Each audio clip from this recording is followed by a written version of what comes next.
Hey Stern fans, welcome to Fine Time, the show where you, the fans, get the opportunity to ask questions and interact with your favorite Stern Show staffers, whack packers, and celebrity superfans. I'm your host, Rachel Fine. Now, the Stern Show first became aware of my guest today when they saw him running across the field at a Major League Baseball game carrying a banner with Howard's name on it. He went on to compete in Get John's Job and World's Meanest Listener contest, both of which he lost. His breakups with his girlfriends and his ex-wife have all played out on air. And despite all of this, he has gone on to co-create and star in a hit TV show called Brickleberry on Comedy Central.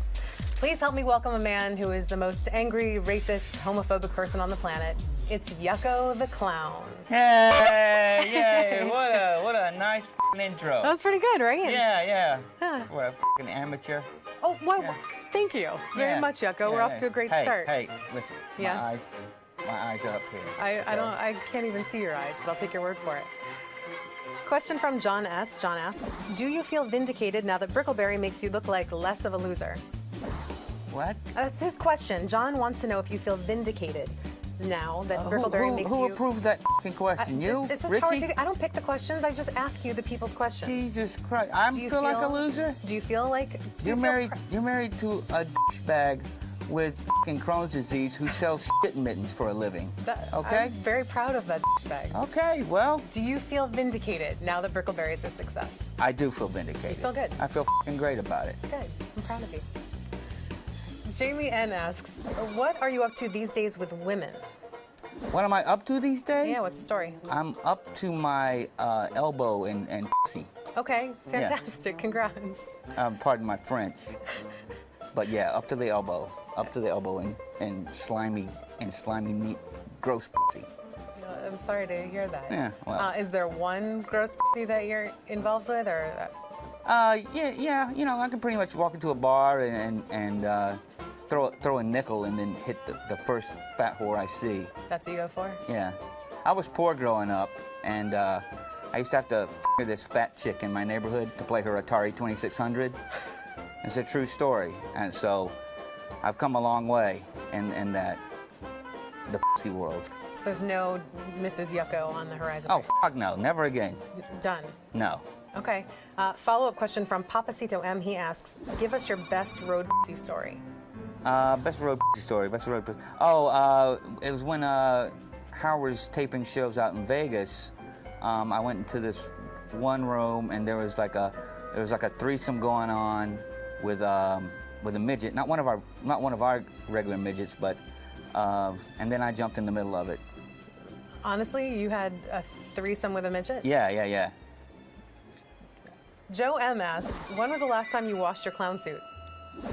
Jesus Christ. 1999. Next. Okay. F you, Jeff. Jeff L. asks, that was Joe, I think. Joe, f you, Joe. Jeff asks, when was the last time, if ever, that you did stand-up without the costume? Oh, God, yeah. 1991. I'm just gonna throw random dates out there. Are you just making it up? Yeah. 1991. It was a calm day, fall day in September. Yeah. But you did stand up before the costume. Yeah. Do you think you'll do it again now that you're retiring? I don't know. Yucko? I don't know. Okay. I like doing it in the costume because you can get away with more shit, you know? I imagine. Yeah. Mike R. asks, have you ever taken a bit so far you almost... Question from Elise C. Elise asks, as a child, what did you want to be when you grew up? Did it involve show business? Let's see. As a child, I wanted to be... What was it? Oh, I wanted to be a paleontologist. Really? Like Ross from Friends. Okay. And dig up dinosaur bones because I thought dinosaurs were cool. But then I found out you had to learn like math and calculus and like that to dig up a bone. Are you kidding me? So I was like, it, I'll dress up like a clown and yell racial slurs.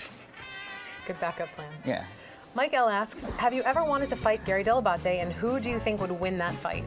Like fight? Fight, physically. Oh, God. I don't know. I'd just be afraid he'd bite me with those big teeth, you know? I don't know. He's got the advantage. He's got those big tombstone teeth and probably go right through my leg, so I don't know. I wouldn't with him. I think he'd win. I really do. I would surrender. Wow. Follow-up question from Pete Q. Pete asks, how does it make you feel when Gary dangles Stern Show appearances in front of your face while making fun of your comedic abilities? He can go himself, you know? You haven't been funny on the show in ages, and you probably won't be on any soon because you suck on the show. And unless you come up with a new joke, which you haven't in a couple of years, I don't really see you coming back anytime soon. His f***ing piece of shit TV show did 56,000 viewers. 56,000. I've got f***ing 1.5 million, you know? Who won? Who's got the comedic abilities now, huh? You f***ing go f***ing monkey shit. Go f*** yourself. And that's how I feel. Thank you for sharing your feelings. Scott G asks, what do you consider to be your biggest accomplishment on the Stern Show? Oh God, just getting on the show, period. I mean, it's a f***ing, you know, I've been a fan forever of this shit, and no, I think there's not one that really stands out. Just getting on the show, period, and letting Howard like plug damn show and all the projects and shit that I've been involved in. He's really instrumental in that shit. So. Is there one memory of being on the show that's your favorite? Let's see. Probably, actually, no. We were doing some Playboy evaluations. I really miss doing those, like where I was judging like Playboy chicks. Yeah. Like we're coming in, and there were some real fatties that came through, and it was good just to rip them apart. Yucko, what about you? I don't know. I think she may need a nose job, too. No. No job. No, look at it. It looks like a bird's beak. Oh, you're off. Where you from, Croatia? And then the hot ones that came in, you know, it's hard to rip on them, but you still get to see some hot, flabby p***s. It's a win-win. Yeah. I want to thank Yucko for taking the time to answer the questions that you, the fans, submitted. Keep sending your questions in. You can tweet them, you can Facebook them, you can send an email or a video submission, and even be a part of the show. And remember, this is your show, so don't screw it up. Until next time, I'm Rachel Fine, and I hope you had a fine time. Did you have a fine time today? I had a f***ing great time. I'm glad to hear. Yeah. Yeah. Since this is your last appearance in the clown getup, why don't you just get it out of your system? What do you need to say? Really go out with a bang here as Yucko. Last time. Well, I just want to say that I'm just really tired of a lot of people's bullshit, you know, and that everyone can go f*** themselves in the damn ass. If you didn't like my clowny behavior over the last few years, you can go f*** yourself, right in the f***ing ass. That's all I got. F*** you.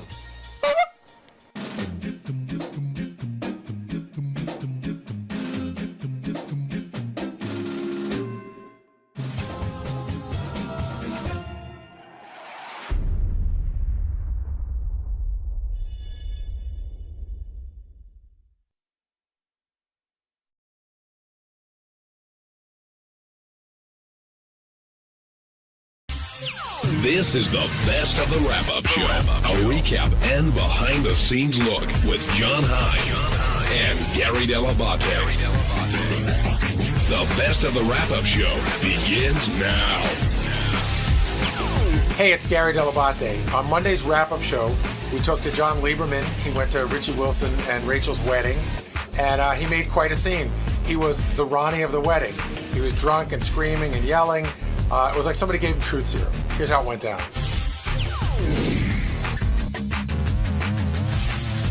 This past weekend, Richie Wilson and Rachel Fine got married. Congratulations to you guys. And we knew that we'd hear about it on Monday. And unfortunately, I couldn't make the wedding. Thank you for inviting me, though. But I did see some footage on Moldred, and I knew exactly what was going to be talked about on Monday. That was one after Howard and I spoke last night about what we had to speak about. I said, have you watched the footage from Richie's wedding yet? And he said no. And I said, wait till you see John Lieberman. He is a star. Now, before we get over to the new Ronnie Mund over there, hold on, John. Richie, this is your big day, obviously. I heard it was a great party. I heard about the bike. Fantastic. I'm happy for you. Were Ronnie or John or really anybody else like distracting? Did they take away from the day at all? Or was it just all a good time? No, because nobody complained about who is that drunk guy. There wasn't that conversation going on. So, I love that John Lieberman has just now become that drunk guy. Yeah, and it was great. I got a great like mea culpa text. It's just like, I was out of control. I am so sorry. It was great. I want to point out, by the way, because we never had a chance to talk about this on the air, Richie and I made up not long after we had that fight on the air, like a genuine makeup. We talked and we emailed and stuff. And Richie and Rachel did invite me to the wedding. I was unable to go because I had already planned to go to a 50th birthday party, but I was invited as opposed to Tim and Lisa, just saying. and Will, but there were. Richie said Richie today said there there are were a 20 lot- people. right. Yeah, but Tim seemed to take it hard. I know Sal was the one who said he was yelling and screaming But about again, it.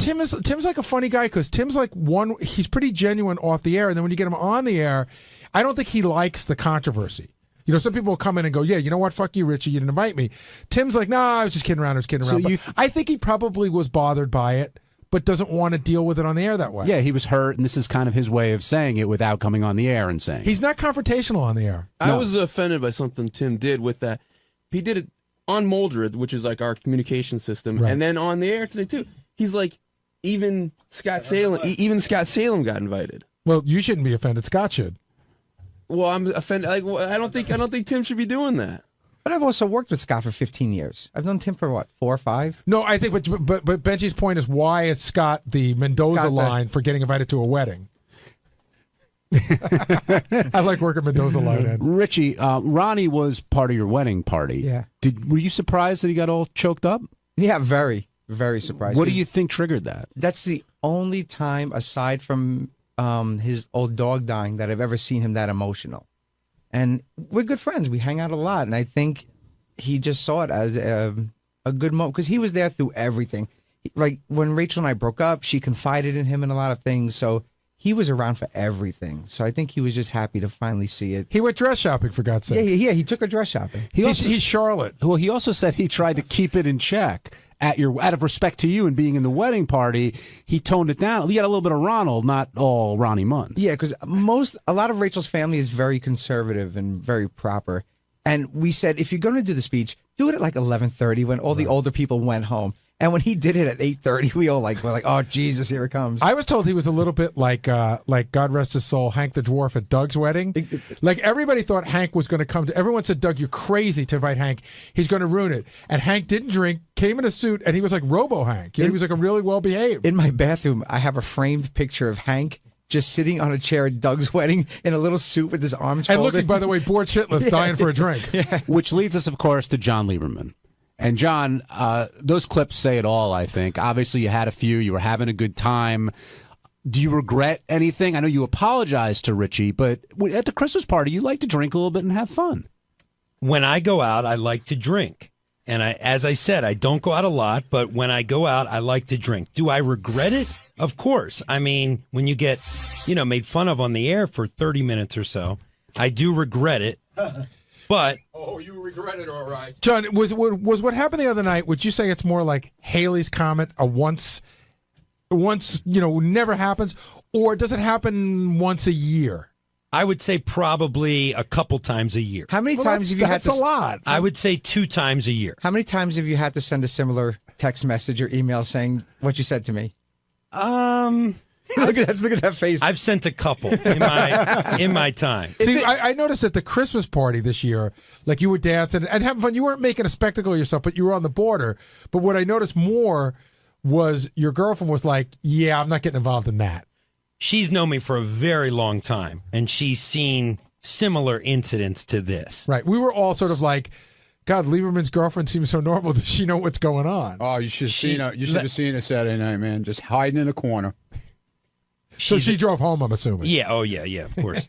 But she's very tolerant, and she's known me for a long time. And I mean, this started in college. I mean, look, my nickname in college was Two Live Jew because we used to have these parties at our fraternity house, and I would just start rapping in the middle of it, and people eventually would come to see me rap. God, but I'd pay to hear that. It's a release for me. It is. I know it sounds like bullshit, but like I don't want to sound like Tim, but during the week, I generally work like 15-hour days, and so sometimes I need a release. I'm not saying it's right.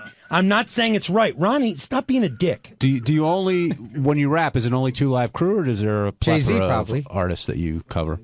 Well, they're original raps. They were original your me own. raps. Yeah. It's like my poems. I got a lot of questions, but one of the questions is, so you get home, I'm assuming your girlfriend like throws you in bed, takes your shoes off, throws the covers on you, and just, you're fucking passing out, right? I actually wasn't passed out. No, we talked on the drive home. And what did she say? And like, did she recognize that you made a bit of a scene? Yeah. And what did she say? She said, come on, you can't do this. She's like, because now you're working at Howard Stern and this is going to come up on the air. Whereas before, your life isn't as public as it is here. Right. Before, everyone goofed behind your back at the water cooler. Right. Now it's on the air. Right. Or to me, now it's on the air. And I think, and that's what I'm most mad at myself for, is that realization that I'm a pretty smart guy, but yet I didn't really fully put two and two together that this is not good. This is going to be on the air. What were the softball questions? You kept saying that today. Well, this is the thing. I mean, to be complete, I mean, in context,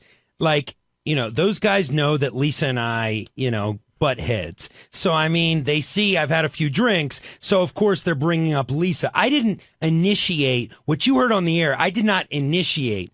The Jay-Z thing I did. I went up to the DJ. I said, I'd like to please, and I was very, very nice about it. I said, could you please play Empire State of Mind? We heard how nice you were. No, that was later, but to the DJ, I was nice. But so I initiated that. I did not initiate any of the Lisa G stuff. But I watched the full 8-minute interview. Okay, it was on Moldry. The full 8-minute interview. Why didn't I see it on Moldry? I don't know. And maybe it wasn't on Moldry. Maybe Doug just said kept it away from you. Doug said it's just a couple of. I didn't. But the thing, like when you say, I mean, you would have people believe that they got you drunk and pointed you into saying terrible things about Lisa. You were drunk, and they just said, "What do you think of Lisa's book?" And you were off to the races. There was really not a lot of prodding needed. Right, but I didn't go up to them and say, "Hey, boys, let me start talking about Lisa's book."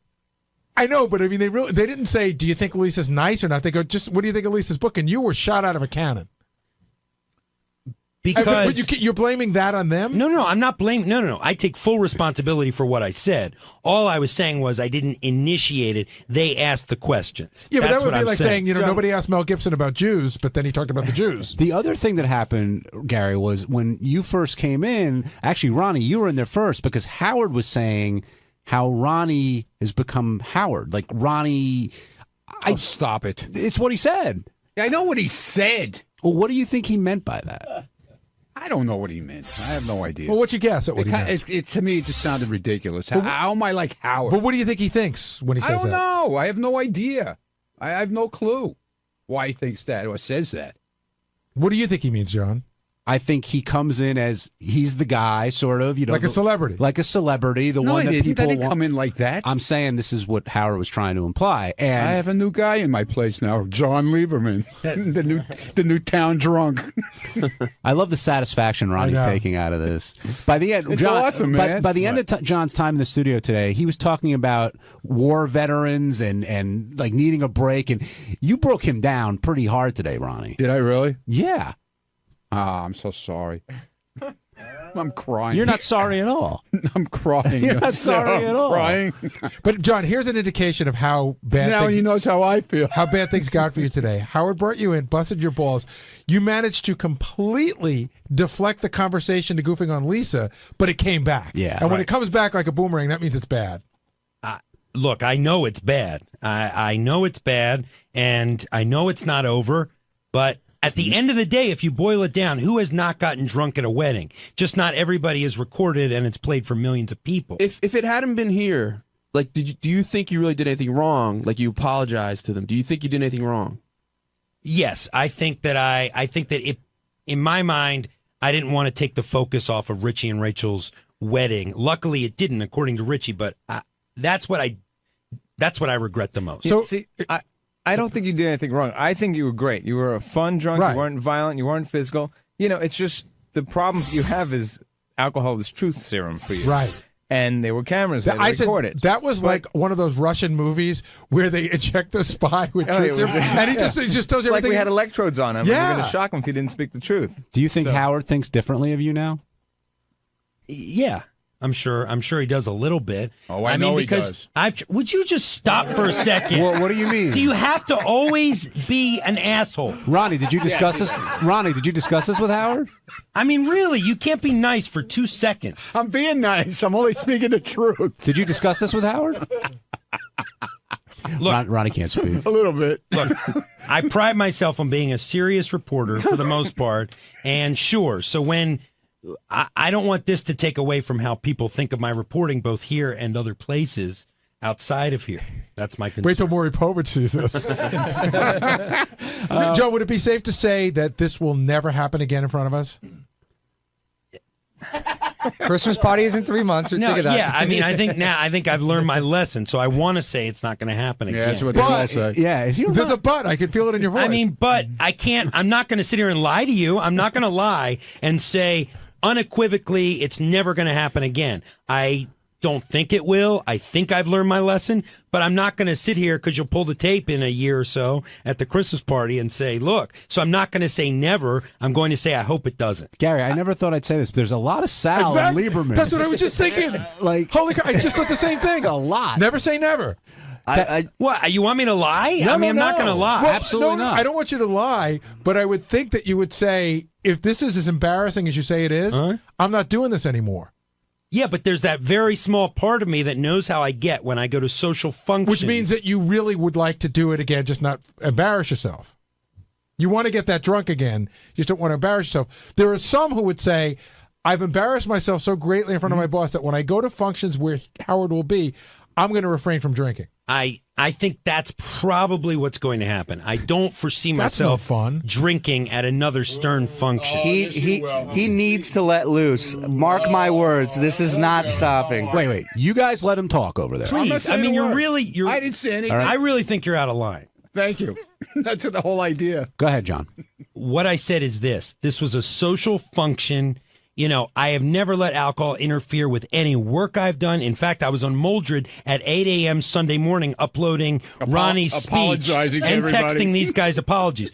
Alcohol has never impacted any work I've done, nor will it ever. So, you know, I don't want to be branded some town drunk. The fact that I went to Richie's wedding and got drunk, okay, I did. I wasn't the only drunk person there. And had I been putting microphones in other people's faces, you would have gotten comments from them too. But do you think anyone here should be labeled a drunk under your criteria? I think labels aren't fair in general. Wow, did you just scratch the shit out of your head again? I scratched. Holy crap! It's fine though. It looks worse. This would be a way. Rash. You see that? I see it. I'm not. See what I do to people, John? Oh yeah. My forehead gets itchy, and then I itch it, and it'll be red for about 3 minutes. I think the point, somebody was on the phone before and they hung up and they said, we're out of line. We shouldn't give you a hard time. It was not a work function. And first of all, I don't think you did anything wrong. I think it's funny, but I think it's when you go to a social function where work people are going to be, people are going to watch you and have have ideas about how you are. It doesn't mean that you're not going to get fired for what you did, but people will look at you a different way. You agree on that, right? Yeah, of course. And not only that, but there's content for the show the following week, depending on what you're doing and where you're at. It all leads to the show. So you don't want to be the heir apparent to Ronnie when it comes to these types of things? No, I don't think. No. Too late. Well, how would you classify Ronnie at these situations? I'm not going to classify Ronnie. I don't want to talk about Ronnie. But you have, like, even in this, you said, hey, I'm not a Ronnie. Because somebody was saying that I am the Ronnie. Or so whatever. what is a Ronnie? Well, that's a good question. That's a good question, Benji. So what's the answer? I don't want to speak poorly of Ronnie because I'll tell you what it is. Ronnie will tell you himself. He was drunk. He was a mess. He made an asshole out of himself. That's Ronnie. Do you think he should? Do you think how many people in this room? How many people in this room have not gotten drunk at a wedding and maybe has anybody in this room not gotten overly drunk at a wedding? Not on camera. Maybe John Hine. But of course, I've gotten crazy drunk at a wedding. But it's one thing to get drunk at a wedding.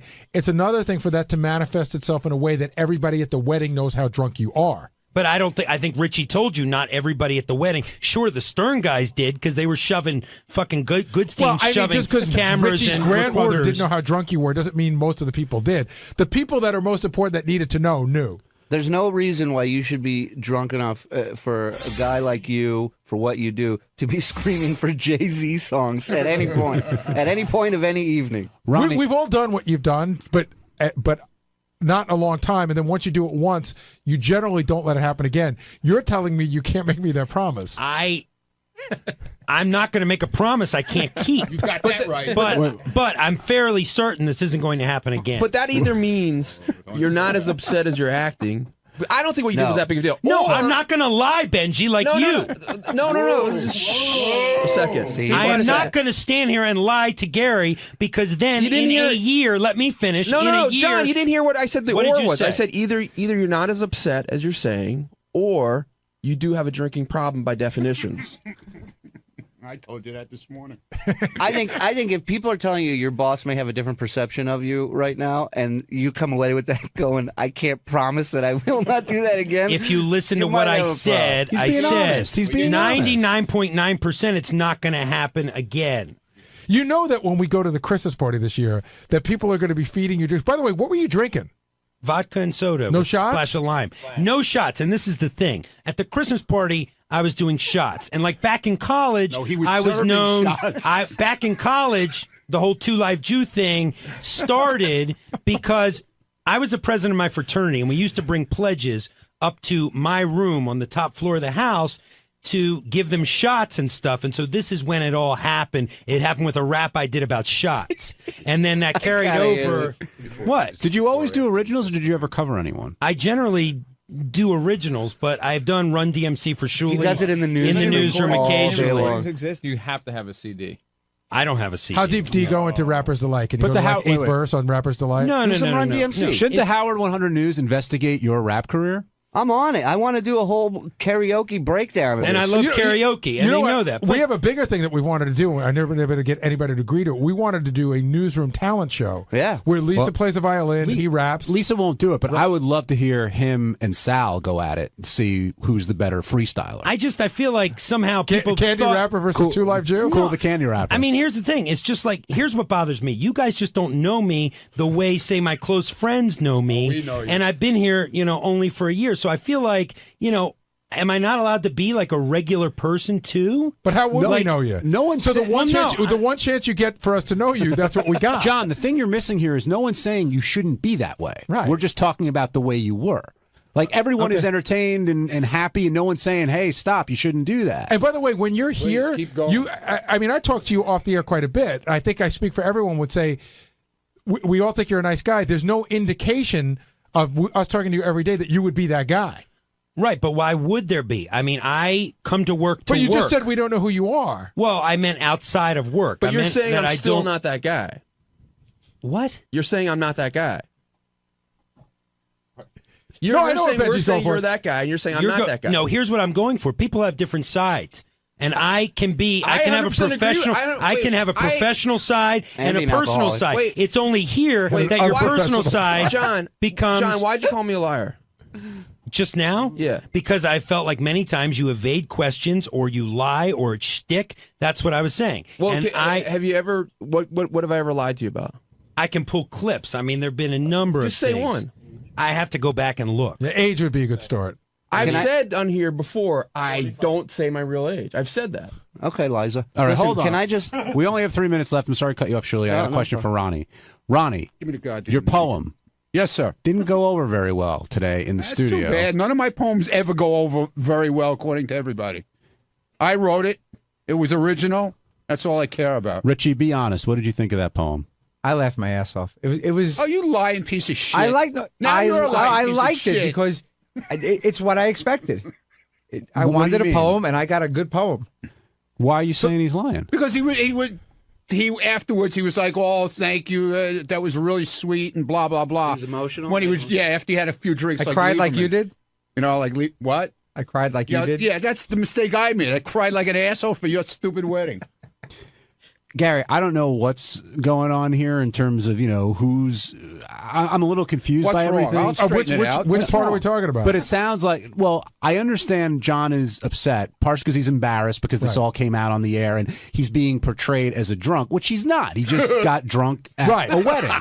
There's a difference. He's not a drunk. He was just the drunk. He's being portrayed as Ronnie. He's upset. He's Otis, a news person. And Ronnie's taken a ton of pride in passing the mantle on to John. Without a doubt. Here it is, brother. It's all yours. Does that mean you're going to change at all, Ronnie, or you just got I another... was fine at the wedding.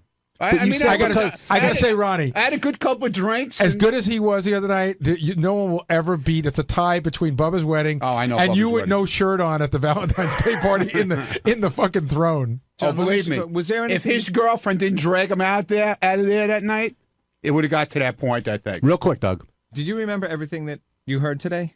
Yeah. You did. Okay. Yeah. Can I It just wasn't that bad? Can I just ask John one quick question before we go? You said alcohol has never affected your work.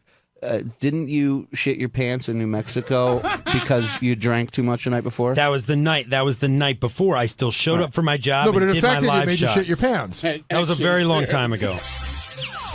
Hey everybody, it's Sal Governale, and on Tuesday's wrap-up show, we discuss some S&M scenarios that has happened to a friend of mine, as well as some crazy things that went down on Wall Street, based on a phone conversation Howard had with the dominatrix. It was pretty wild, so check it out.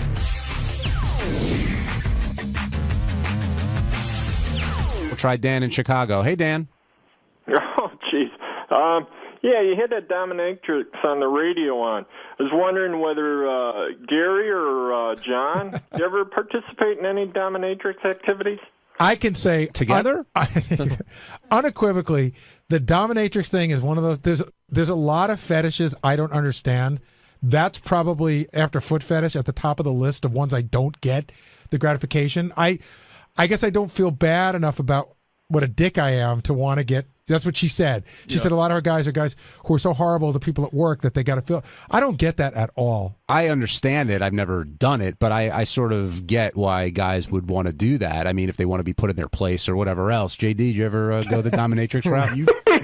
Especially with a dog, huh, JD? All right, shut up. No, I get humiliated enough in my regular life as it is. I don't need it again in my personal. If you had to guess one person on our staff, because nobody's going to fess up to this no matter what. Benji. One person on our staff that may have participated, who would you say it is? Benji. I'm a pro dom, yeah. Have you ever done it? Yeah. Have you ever tried it? No, seriously. No, I played around with, not with a... Dominated or been dominated? Yeah, I played around with that in the bedroom. But not to the extent of like wearing outfits. Who do you think's been to? Do you think anybody in our group has been to a dominatrix? Sal, maybe. I think Sal would be willing to give it a spin. Lieberman. Let's get Sal down here and get his turn on this. I think Sal's story will be something like, well, what happened was I went there and I didn't know what it was, and then she started doing it. It wasn't that bad. It's the ones you never think of. That's though. right. It's like the John Hines of the world that show up with a ball gag in their mouth. I would never bring it to work. Well, I'm smarter than that. The other thing, which Chloe said when she called in, I mean, the different stuff that the Wall Street guys would do. I mean, you just hear one thing after another. I mean, it gets bullshit to put it on one industry like that, though. The Wall Street guys. The Wall Street guys are normal. That's just stupid. I think she was saying guys who make a lot of money and who are under a lot of stress. You don't even work on Wall Street. What's your affinity? But I know plenty of guys who do. It's ridiculous. But what's your affinity to yeah, Wall and Street they're all going guys? to dominatrixes. No, I just don't. People love to put down Wall Street. Wait, but listen to what she said. She said it's guys in high power that have a lot of control that want to, reverse the roles there. And clearly somebody that can afford $500 an hour. That so fits Howard. It kind of narrows down the people that qualify. It also fits Scott DePace, the director of the TV show. Oh, yeah, tons of power. Tons of wealth. Well, the dominatrix thing doesn't interest you at all? Not at all. What about you being the dominatrix and dominating someone? No, I wouldn't even want that. No. Yeah, that's another thing, too. The whole, did she talk about, she doesn't pee on guys, does she? I'm sure she does. She pulls her teeth out. What does that mean? She said some guy came in with tools to have his teeth pulled out. How about those guys who like to get kicked in the nuts? That is just crazy. You mean like that guy Horace from AGT? Yeah. Hey, Sal, we were talking about the dominatrix thing. Did you, back in the day, ever go that route? Have you ever tried it once? Yeah, when I was 11, back in the day. I never tried it, but a friend of mine has. And there we go. And how did it go? Well, what happened was... Yeah, what happened to the friend? It was a total mistake. The friend was browsing in the paper and thought it was a massage. And he got there and there was a bunch of whips and shit on the wall. Right. So he was like, well, wow, this girl's pretty wild. It's just a massage. So she says, get on the bed. And he says, I'll go with it. Right. And he gets on the bed. And then she says, get on your back. I mean, he thought it was kind of odd because usually you get on your belly. And then she starts playing with his butthole. And she's like, wow, you have a wonderful asshole. And then she reaches from the side of the bed and pulls out a vibrator. And he says, what the hell are you doing? She goes, well, didn't you read the ad? It's ass play. I do ass fetish. And the guy says, well, that's not my thing. I'm here for a massage. And she says, well, it's still going to cost you the $80. And this is what I do. And the guy said, well, I'm not exactly sure. Why don't we just give it a little whirl? So it went about a quarter inch in. everything stopped, and my buddy just paid the money and bailed. So yeah, that poor guy. And I know you think it's me, but it's not. It's my friend. Did the friend go to dominatrix beforehand? You said it was a massage and an accident. Like, was he looking for that kind of thing? No, he just wanted a normal massage. It was a day after work. He wanted to unwind, and he ended up. I think what happened in retrospect, what happened when he went through the classifieds, he clicked the wrong number. I mean, I think they're all lined up, and I think he dialed the number right underneath the place he wanted to go to. Oh, did the friend ever go back? Oh no. Never again. Never. He learned that lesson. Yeah, it was weird because she was playing with his asshole and she kept saying, "You have such a beautiful asshole," and she was circling it with her finger, and he's like, "Wow, this is a little." I've never. Usually, it's after 20 minutes on the turnover. So he called ass play instead of jerk me off. Pretty much, yeah. So sounds like the friend's never going to forget it. Oh, the friend hasn't. When Howard was talking to that dominatrix, she was talking about Wall Street guys, and they were both he and Robin were talking about you, saying, "What did you do down on Wall Street? Right. Everything but made money, that type of thing." Right. But you had told me there's some wild times down at Wall Street. Those guys were pretty crazy. They made a lot of money. They made it real fast, and they certainly liked to live it up. And there were things I'm telling you that even I thought was creepy and crazy. There was at one time there was a bachelor party going to Atlantic City, and they rented a small plane out of the Republic Airport. Mm-hmm. So these guys get on the plane. There's like 6 of them, and they're drinking like crazy. And all of a sudden, one guy decides to take out his cock, walk up and down the aisles, and he starts jerking off. And he literally blew a load on a guy. And they all thought it was fun. I'm like, first of all, how can you get an erection with 6 guys around you? But this guy jacked off all over a guy. These guys thought it was hilarious. Were you on the plane or you just heard the story? When they came back, everybody talked about it. Another friend. No. I thought it wasn't you who jerked off on the guy. No. You sure? I'm paranoid of those little planes. Wait, but so what? I would have the told guy you. the guy that got jerked off on was he? No, he took it all in strides. Was one of the guys the boss or something like that? No. These were just six. And they just shots. thought, hey, it was a joke. Yeah, and they got a kick out of that apparently. And there used to be another place. There was a pizza place out in Wall Street, in the area.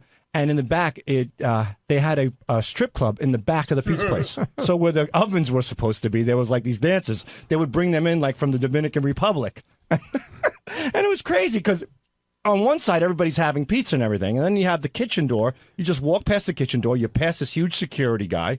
Walk down a little bit of a hallway. And all of a sudden, the kitchen is a giant club with these girls. And you get $2 lap dances. So the guys, after work, for $100... You'd stay there till 2 o'clock in the morning, and you'd still come home with money in your pocket. It was beautiful. Al in Michigan, you're on the wrap-up show. Yeah, I got a question for Sal, man. I love Sal and Richard, but, Sal, you're a fucking pervert, man. I mean, why don't you just whip your dick out and just masturbate in the building and get fired? Well, look, I'm a horny. You know what? It was very close to that. No, that was the worst day of my life, man. Sal got caught pleasuring himself in his office after hours. What better place? It was after hours. The door was locked. It wasn't locked enough. Well, apparently, I had my headphones. I figured I got my headphones on. I locked the door. It's after hours. All of a sudden, that lock, I turned it to the right. If you can just envision the lock, the big chrome lock turned all the way to the right. I'm going at it. I turned my head, and it was like slow motion. That lock went from the right like a ghost, pushed it over to the left. And who was it? It was 2 techs that had to fix my board. My soundboard, and they figured they'd do it after hours as well. So they come in, I just dive underneath my desk. My face was red. And they reported you, huh? No, they didn't report me. I told Richard. I was convinced that they saw it. I was so embarrassed. So Richard told you, and then you put the HR prank call together. My favorite was his reaction when they walked in, when he told me he hunched over to try and cover himself. And turns around and goes, "Oh my God, you guys scared the shit out of me." And I'm thinking, think how scared these guys were. I can't believe that you have a level of comfort to do that here. When you have a wife and 3 kids, every place is a level of comfort except for when you're with them. On Wednesday's wrap-up show, all the talk was about a little cough. Gary still recovering from Howard's beatdown after Cara Miller went in with her whooping cough. And, well, here's how it went.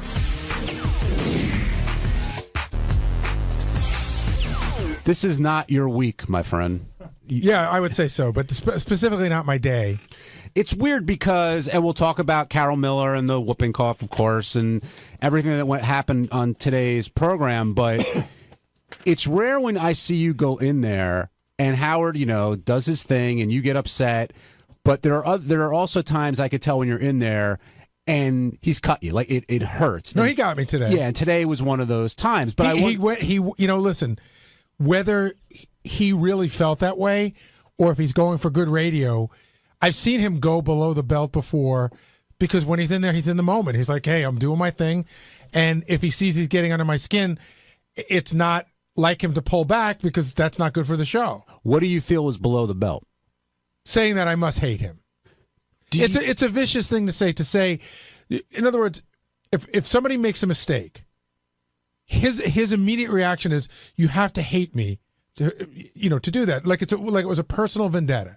But if you think about it, you've been with the show for so long, you've gotten so close with Howard. Deep down, do you really believe that part of him thinks that? Sometimes you do. I don't think that he thinks that. I think he thinks that at that moment. And at that point, what do you do? Nothing. I was sort of arguing a little bit, and then I got to a point where, which I haven't been at a long time, where it's literally you're on the ropes and Ali is punching you. And your job is just to sit there and take the punches. Yeah, you're covering up. Yeah, basically? you cover up. I really didn't respond much. There's not much to say. There's no point in arguing.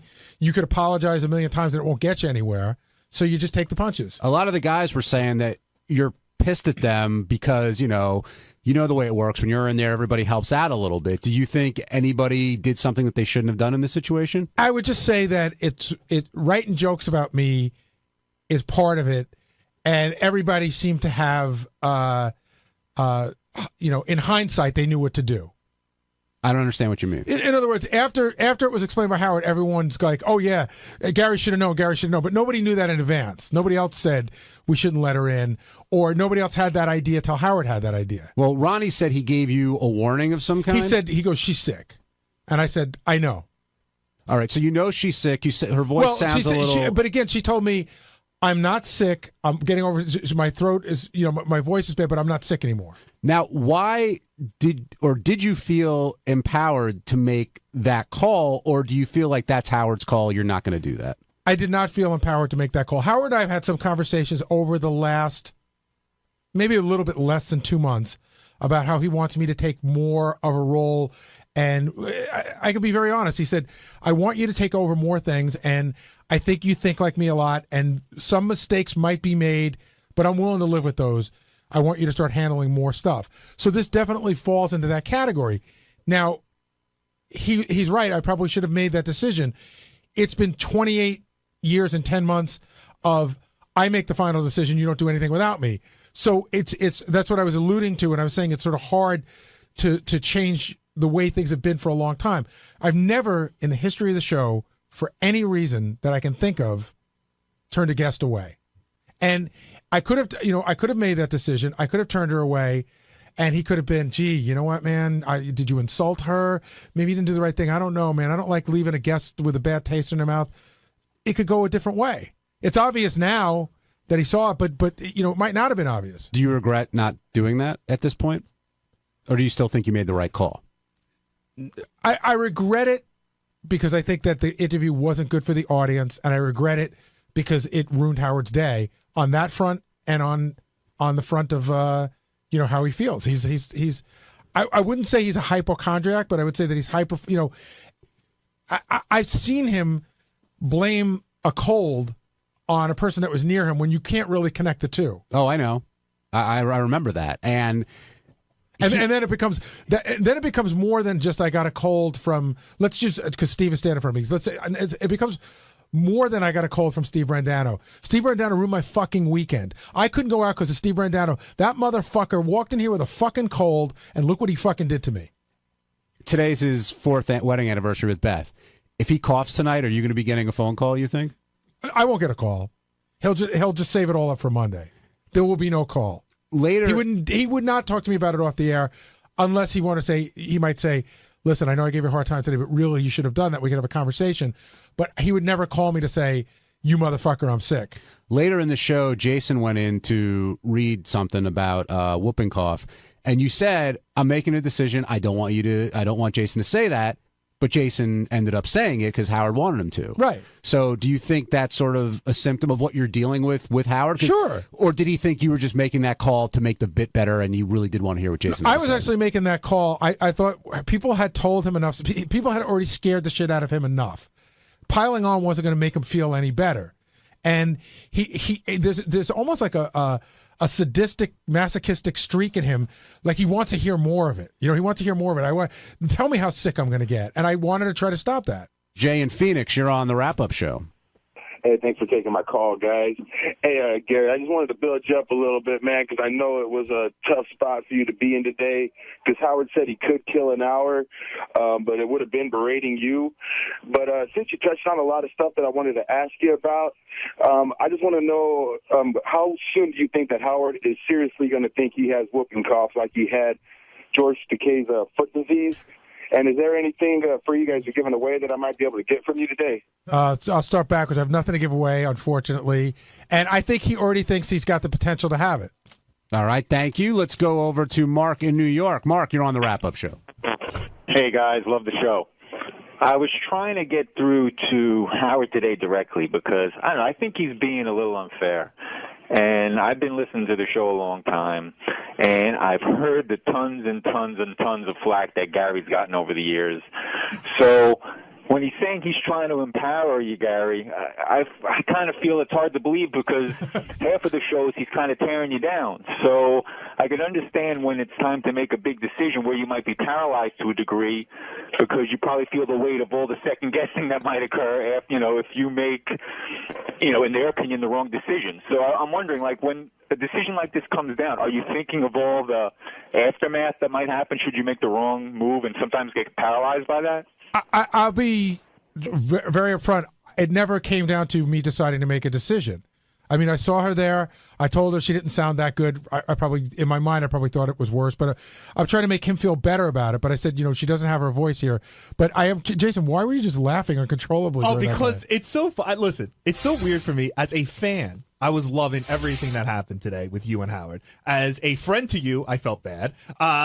But it is so funny for Howard to claim that he was doing this to help, having this argument on air to help you. Listen, Howard only cares, as far as I know, about two things in that moment.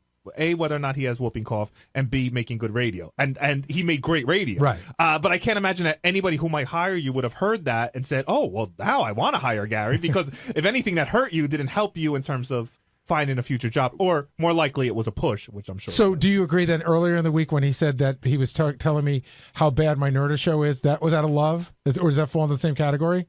Yeah, that totally falls into the category of Howard making great radio. Right. Now, part of him might mean it inside and say, hey, listen, I'm giving Gary constructive criticism because he was, but if his feelings for you came before his feelings for making great radio, then that conversation would have been off the air. Do you feel like, well, I know he's sending you a mixed message when it comes to empowering you, but now he really does want to put you in charge, like officially in charge and be the guy of a lot of things, yet do you feel like you're getting a mixed message? Well, he sent me a very not mixed message off the air. We had this conversation, and he was very clear. I want you to do more. I want you to be more in charge about stuff like that. But yeah, if you say you can't make listen, he said to me, you think like me most of the time, you're going to make a mistake, and I'm not going to give you a hard time about it. But then I'm escalated in front of the audience, the office, and the interns. So I guess I don't get room for a mistake. Will, did you feel like Gary was pissed at everybody in the back when he came out of there? I mean, I just thought he was pissed off in general. I don't know. Yeah. It seemed like it was directed at everybody, but it could just be he was just angry at Howard. I was angry at the situation. I was angry at the whole situation. I was a little bit angry at the office, and I say this, I'll be very upfront. No one in particular. I really can't point. I was angry at the entire office for their group effort of putting up all those notes, in the sense that I do get, like, if they want to put up jokes, go with the jokes. The ape jokes, the Gary sucks jokes, all those. But these were sort of like, Gary, Howard took a premise and they wrote it. But that's what we do, so I can't get that mad. I mean, I can't hold a grudge, but I can be mad about it at the moment. Sure you can. Right. But just know you didn't get any special treatment one way or the other. Well, yeah, I know. Right. I'm just I mean, it would have surprised been you're as anybody. upset as you are about it. I am too. What do you mean, Will? Well, you just seem very. I've never seen you. I feel like this bummed out about after a segment like this, which seems to happen quite often. Yeah, but it was very personal about how he thinks I must hate him, and then, like I said, this other thing that was He doesn't really think you hate him. I mean, no, but there was this other thing going on too. Again, to talk in broad strokes, I sent him a note last night about something that happened on the air yesterday, and it was more of that, and then it's the phones this morning, even though I'm one of the people in charge of phones, but Tim and I work together on it. So I took it. So it's Gary fucked up the phones. Gary sent me a note last night. Gary gave me whooping cough. Gary's show sucks. It gets to be a lot. Curtis in Nebraska, you're on the wrap-up show. Hello? Hey, Curtis. Hey, well, I was wanting to ask, I'm sorry, I'm really nervous. Take your time. If Howard actually did get whooping cough, how big would this be to the show? I mean, This is what I would say. That was one of the other reasons I got bummed out today, because I started to think about that. If Howard got it, I don't think our relationship would ever be the same. If Howard got sick at all, he would no. But if he got it and he were out for a period of time, he would absolutely blame me for it, and I don't think he'd ever deal with me again the same way. I think if he gets a runny nose, you may be in for that, Gary. I mean, you know the way he gets about this stuff. No, but that I can deal with. If he gets whooping cough, say he really got it, and Beth dies. Say he really got it. What are we, fucking Little House on the Prairie? Say he really got it, right? I'm done. Yeah. I'm done. You are.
Hey, everybody.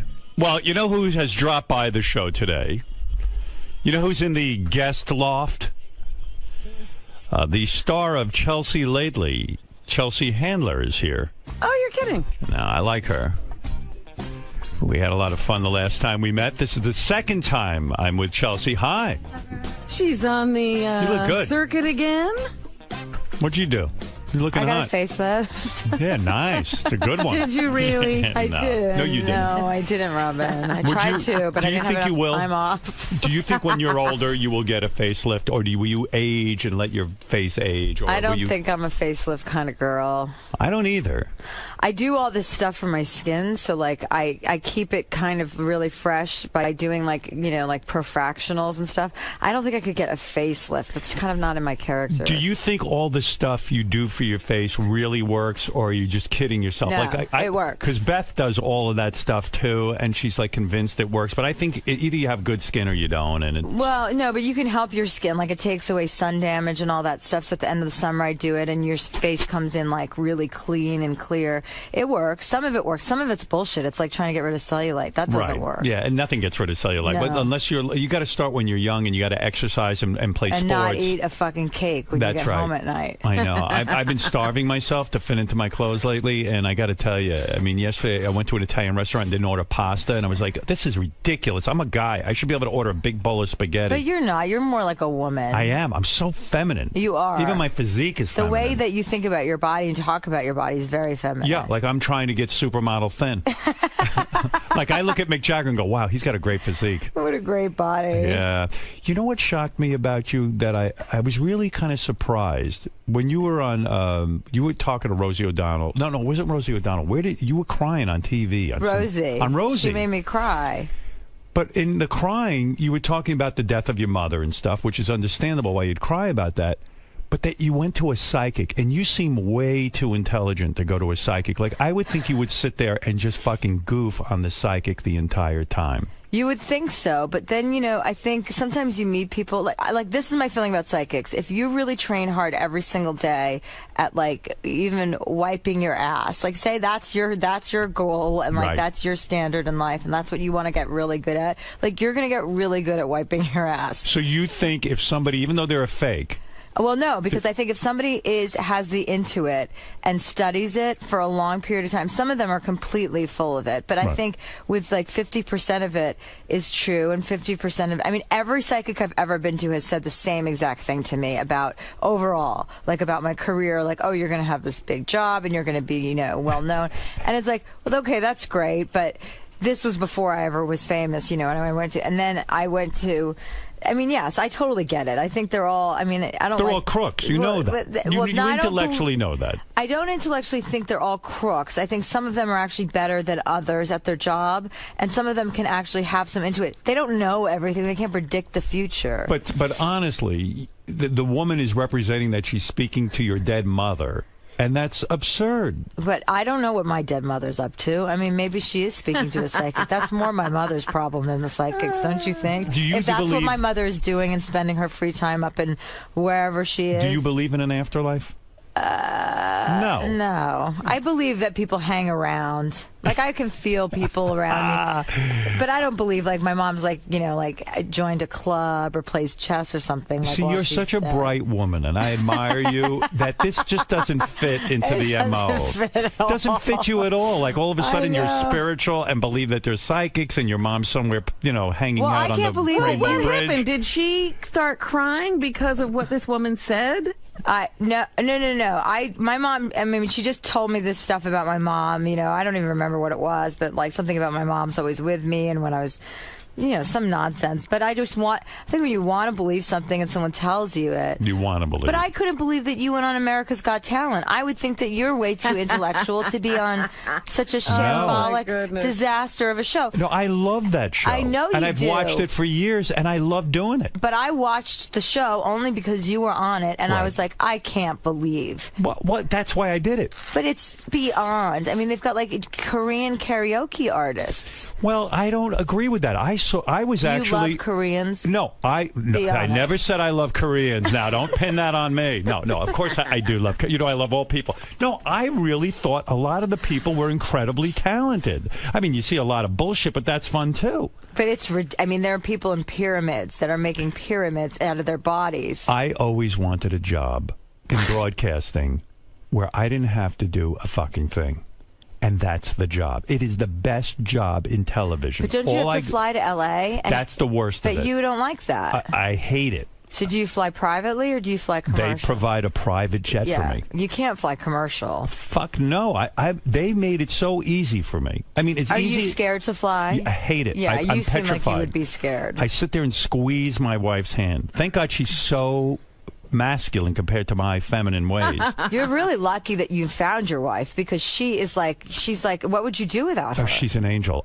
You know, we're laying in bed last night, and we had gone. This is how much of a woman I am. We had gone for manicures, and I tell the girl, she's like he's like her best girlfriend. I go, don't just push back. Don't cut my cuticles. Well, this one cut my cuticle, and it's been hurting me.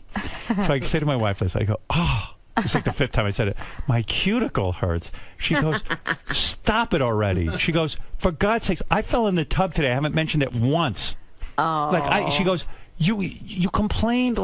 Your cuticle does not hurt you that much. You'll get over it. You sound ridiculous. And she snaps me out of it. Yeah, you need that, right? Because I'm used to complaining to my mother and telling her every minute. And did your mom react well? Oh, she gets, listen, you did too much. I told you, those manicures, they first of all, they don't wash the equipment, and it's awful. I'm surprised that you had to go out to get a manicure. Why don't you just have someone come to your house? I don't want that. My favorite thing is to go to the nail salon and hear the yentas talking. Yeah. I love it. Yeah, I kind of like going to. And then you could get a massage sometimes. I don't want that. I just want my nails cut. I'm in and out in 5 minutes. That'd be too much. Yeah. That would be too much. Too much interaction. I can't cut my nails. It would be like a poltergeist. Yes, and I like it too, because my nails, they don't, they're nice now. I like it. I used to have disgusting fingernails, and now they're nice.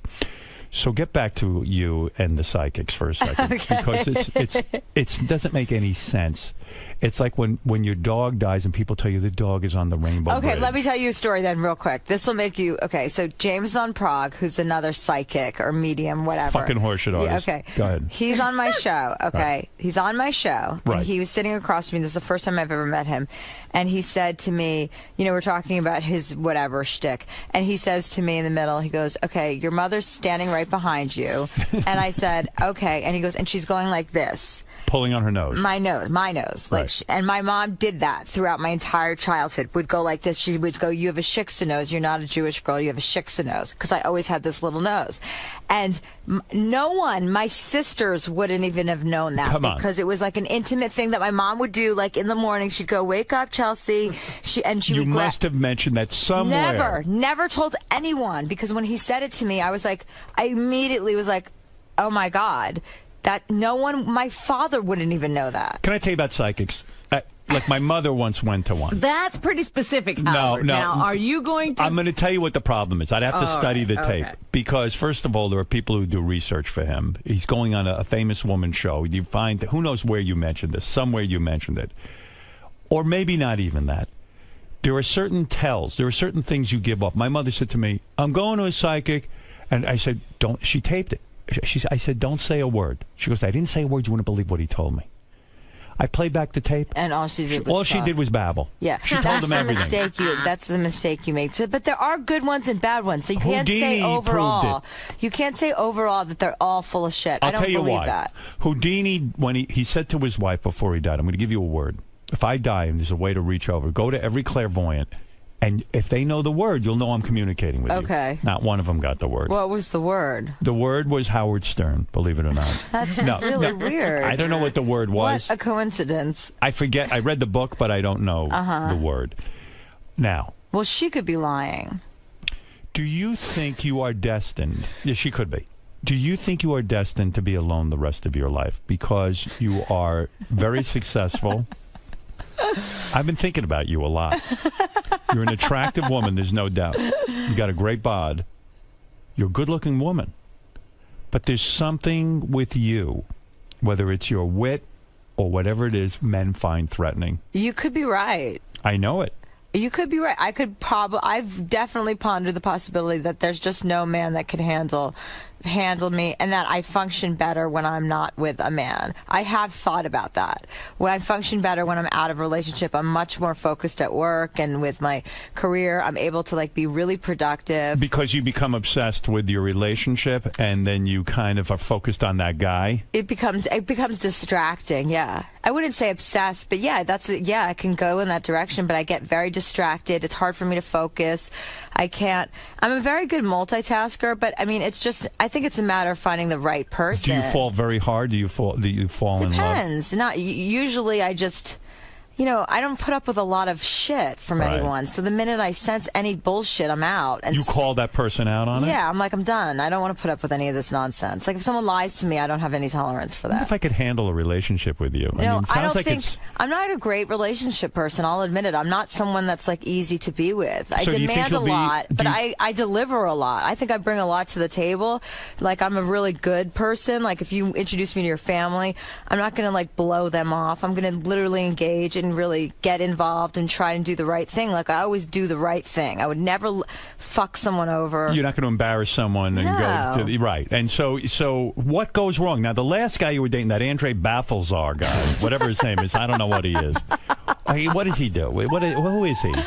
I don't know. He's very wealthy, right? Wealthy, I don't know. good-looking dude. We never talked about our bank accounts, so I have no idea. Well, they always write that he's wealthy. Yeah, they do, but I don't know. I don't know. No, he's a friend. I mean, he's fine. He's a good-looking guy. I got to give you that. Yeah, he's very good-looking. Is that the problem? Maybe you're going for too good-looking a guy. You think I should go for uglier guys? Ugly always. Listen, ugly guys will appreciate you, like me. Baba Booey. Well, Baba Booey's a little too ugly. I mean, you can't. He's really. No, I've heard many women say Baba. No, I'm joking. I wouldn't say he's ugly, but he's not fuckable. He's not. Not for me. He doesn't do it for you. No, I don't. First of all, I don't love beautiful people. I like a masculine guy. Right. So I don't love male models. Your last boyfriend looked like a model. No, but he's older, so it's more. It's not model-y. I don't like young, gay model-looking guys. That that doesn't turn me on. Am I fuckable to you? Be honest. Yeah, totally. I would totally have sex with you because you're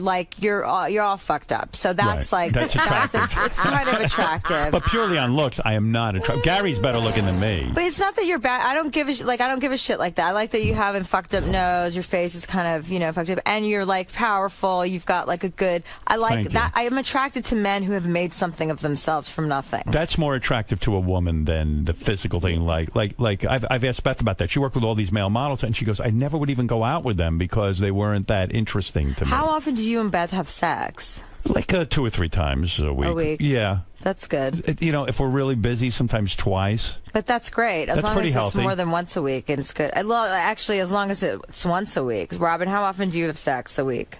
Well, I'm off the playing field right now. Right. Oh, okay. She's not on the field. She's not on the field. But when she's in a when you're in a relationship, you're good for 2 or 3 times a week, right? Yeah, well, you're in a Why else relationship. be in it? What's the hell's the point? Is that what happened to you in the last relationship? What? Did the sex die off? No, never. That was never the issue. We just were not.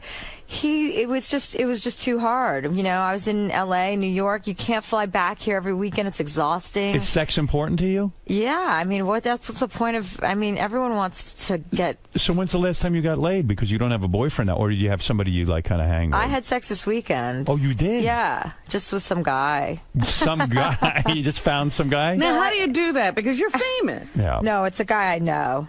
How do you know this guy? He's I'm an curious. ex, like from a long time ago, and I was like, "Oh, I'll be in New York," and we just decided to Hang out. And there's no emotion involved in that? Not really. Wow. No. You need it like a guy needs it. Sometimes you just need to have. I mean, you have to take the edge off. We've been moving. We're ready to move. Like this move that we're doing for the show, moving to Universal. Yeah, congratulations, by the way. Thank you. That's a big deal for E to actually take your show To and spend that much money. Well, they're moving it to the old Conan O'Brien. Yeah. Do you feel jinxed at all that the Conan O'Brien studio could be jinxed? I in know. some way? I love. Don't you love Conan? I like Conan a He's lot. a great guy. Yeah. No, I don't give a shit about any of that stuff. No, I mean either. Why are they moving your studio? Well, they want to give me like a real studio. Like right now we have 75 people, so then now we're gonna have like 250 people in the audience. They're making Pharrell's doing the music, which is great. We have new graphics. It's just chicer and cooler. Are you afraid that the bigger audience will somehow change the dynamic? Because maybe it's nice that you had a 75, little intimate kind of crowd. It was nice, but it was a little too intimate, and it was a little too like high school. Like now it's like show. college. It's like a big show. I'm there with the big boys. They spent like $40 million on the studio. It looks amazing. Does this revitalize you in a way? Yeah, totally. I'm so over it. I'm just like, this is so stupid after a while.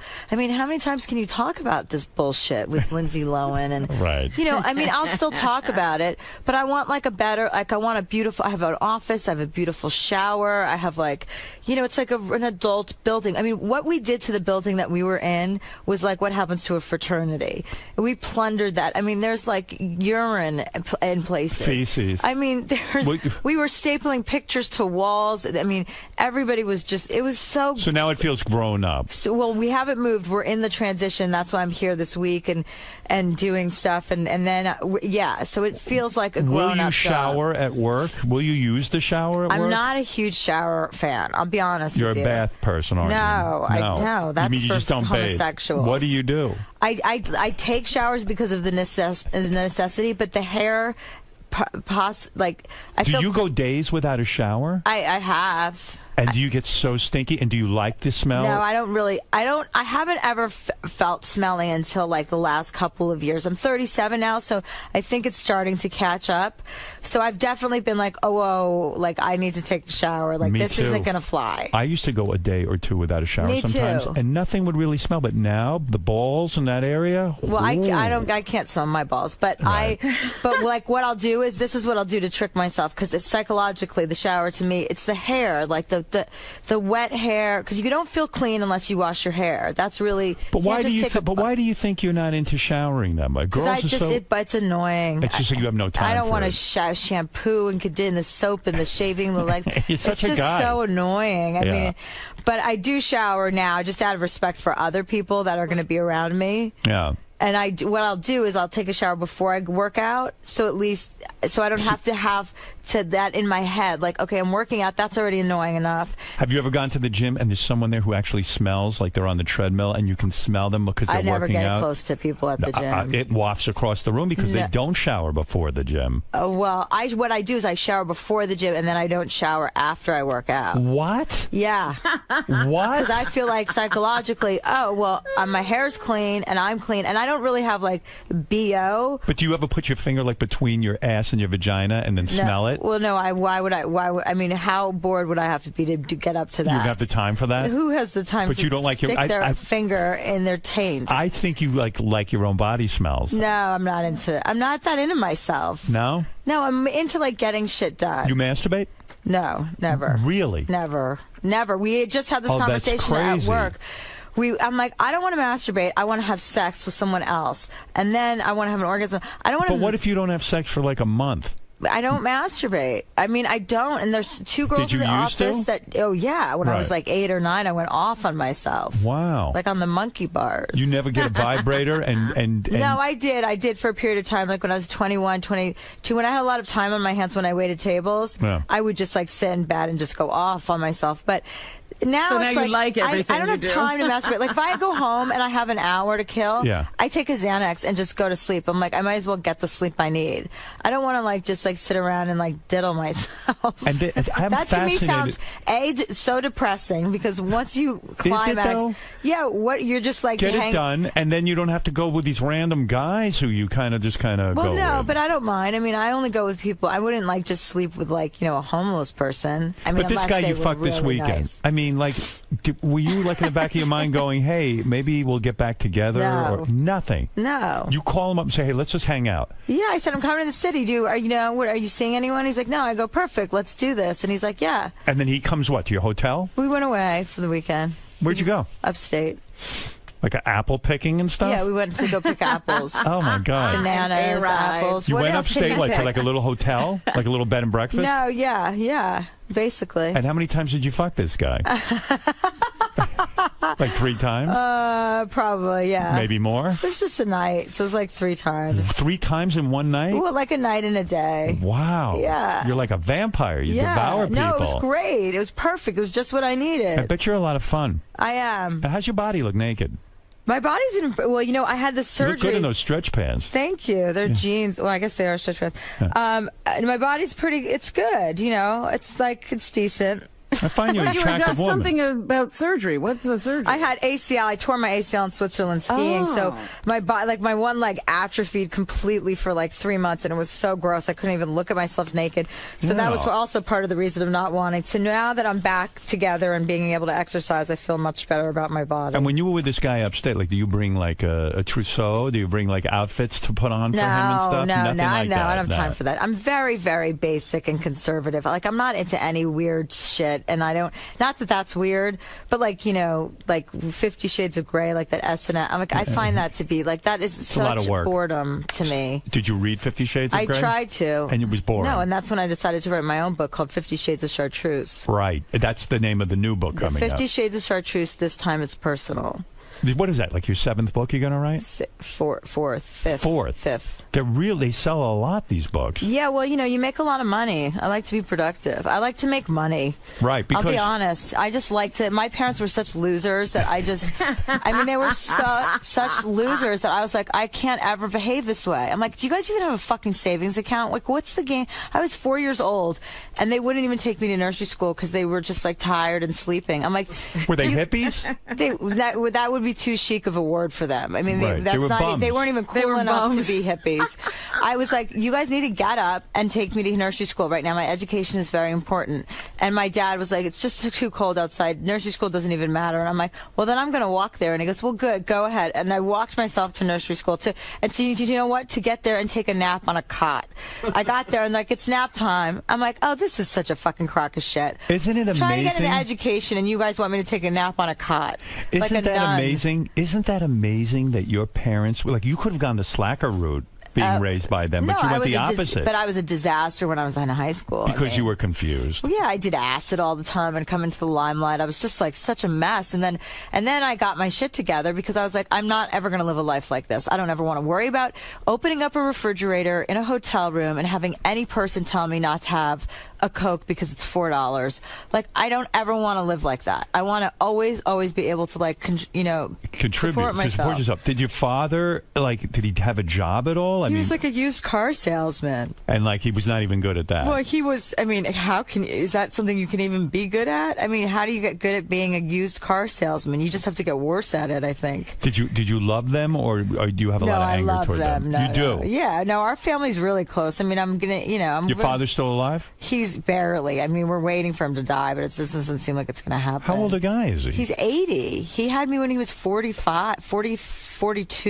Oh. He's really old, but he will not die. Right. And he's just like... Do you want him to die at this point? Well, I think it's better for him to be dead because he's not having a good time. Does he have Alzheimer's? No, but he can barely walk. He's miserable. He's in an assisted living facility. What does he do all day? Just harasses women, sexually harasses women. That goes on a lot in these old age homes. They won't let a man, and then if he has a man with him, he just calls, he's like, get away from me, faggot.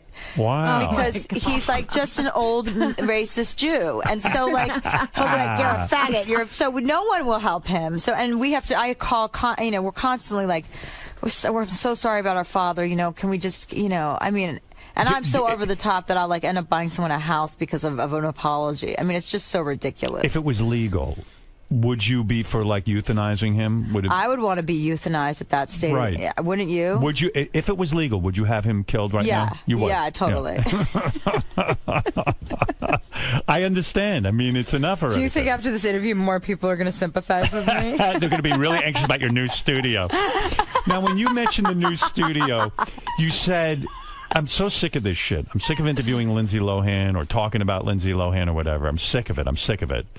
And yet you seem to think a new studio will revitalize It's not that I'm sick of it. I'm sick of, like, when you outgrow something, you're just like, it was like a high school show. And now it's like I'm with the big boys. I have a stage like Jay Leno has a stage. I have a stage for, like, people to perform. We've got a bunch of surprise guests coming on. And then we've got Jen Aniston, Fergie. That's your best friend, Jennifer Aniston. She's not my best friend. She's a very close friend. She's my friend. But isn't it sort of... Just because we're friends, everyone says we're best friends. First of all, I'm not 8, so I don't have a best friend. Right, thank you. And Jen has a lot of close friends, too. But isn't it fatiguing to be friends with her? Like I don't mean her specifically. I mean, isn't it fatiguing to have a famous friend? Because, with your real friends, you can just kind of blow them off for a couple of days and everything's cool and they get it. But with Jennifer Aniston, she calls, you've got to, Does she need maintenance? You know what I mean? No, Jen and I, we don't talk on the phone. Rarely we talk on the phone. We email a lot, and then when we're in the same city, we see each other. I mean, she's definitely a close friend of mine, yes. And she got mad at you when you like I thought this was kind of interesting. Like, you attacked Angelina Jolie for being a homewrecker. But you didn't say anything bad about Brad Pitt. Brad Pitt was really the guy who cheated on her, not Angelina Jolie. Well, yeah, but I've been talking about Angelina Jolie way before I met Jen Aniston. I mean, Jen and I don't sit around talking about Angelina Jolie. I get that. We've never sat around and talked about her. So the fact that people think, like, oh, I'm going to defend her 5 years after the fact is so stupid, too. But do you really believe that about a woman? Is she the homewrecker? Well, I think Angelina Jolie, is kind of, evil. She's not a woman's woman. She's not right. She doesn't have. If a girl doesn't have any girlfriends, then there's a reason that no woman wants to be friends with them. That's right. Don't you think? Do you think she has no girlfriends? Do you think like no one can be friends? Like, I don't there's think not a she person has any friends. She doesn't have any friends. I mean, I would go out. I would say that I'm pretty sure Brad Pitt's probably like, oh God. I made a mistake. Do you think he thinks he can't do anything now with those kids? He's miserable. She'll just take them to like Istanbul or something. You're right. And I mean, what is he to do? He's just gotta stick it out now. Well, maybe he could do what every other guy does, just leave and then hope for the best. Because he seems and he'll meet them when they're older. He seems like he loves his kids. Like he's does. a really good dad. You could tell that he really loves them. So who knows what goes on there? I really don't have any idea. I've never even met Angelina Jolie. Does your production company have 9 television shows or 9 shows in development? Yeah. So you're very successful. Yeah. You're developing 9 shows. Now, the sitcom that you did, the whatever it was. Are You There, Chelsea? Are You There, Chelsea? Are you upset about that because it didn't become a big hit? No, I didn't think it was going to be a hit. It wasn't. I was doing, because we do After Lately, which is another show on E that I do for Chelsea lately. It's like a behind-the-scenes show, which I love, which is hilarious and fun. Right.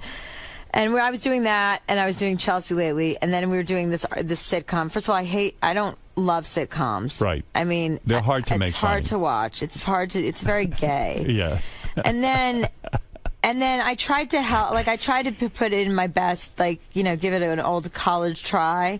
But the people that were running it, they were great and everything, but they just didn't capture my essence or what I'm you had about. even the title. You had to take away the edge. You wanted to call the show, I don't know, something with hello alcohol. Something vodka, but we couldn't use vodka, and it was just so watered down and just so. And I didn't even. I was like, this. But you know what I didn't get? Why didn't you play Chelsea? Because how am I physically capable? I have to do a show every single day. No, but I'm saying, so why have a show about Chelsea and you in it, but you're not Chelsea? Because I could only had time to be in like 4 episodes. Like I physically could not be there all week. But I'm saying they should have shifted the concept around and called her something else. Like Tracy. Tracy, and you be Chelsea. You're Chelsea. You know what I mean? Tracy lately.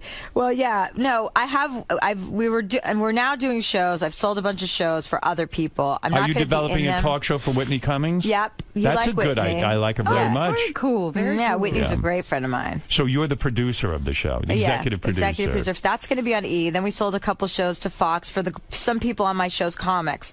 Like I just want comics to, who want their own shows to get their own shows. So I sold a couple shows like for Heather McDonald on Fox and Josh Wolf, and then we have 2 shows at NBC that we sold for 2 other comedians. So that kind of stuff. But I'll never be on camera. Do you ever make any money being the producer of these shows? If the show goes, you make money. You do make some money. If it goes into syndication, then you make a lot of money. Right, but like right Whitney now, just sold that 2 Broke Girls went into syndication after the first season. She's set for life. I mean, Is she? Yeah, that's millions and millions of dollars. Wow, that's awesome. It's amazing. Yeah, how that's much really money great. You can make. Yeah, that is really good. How much money do you make a year? Who? You. I make a lot of money. How much? I mean, what, the exact amount? I'm not giving that out. Well, just give me a ballpark. Is it between like 100 million and 200 million, or is it like between 50 million and 100 million?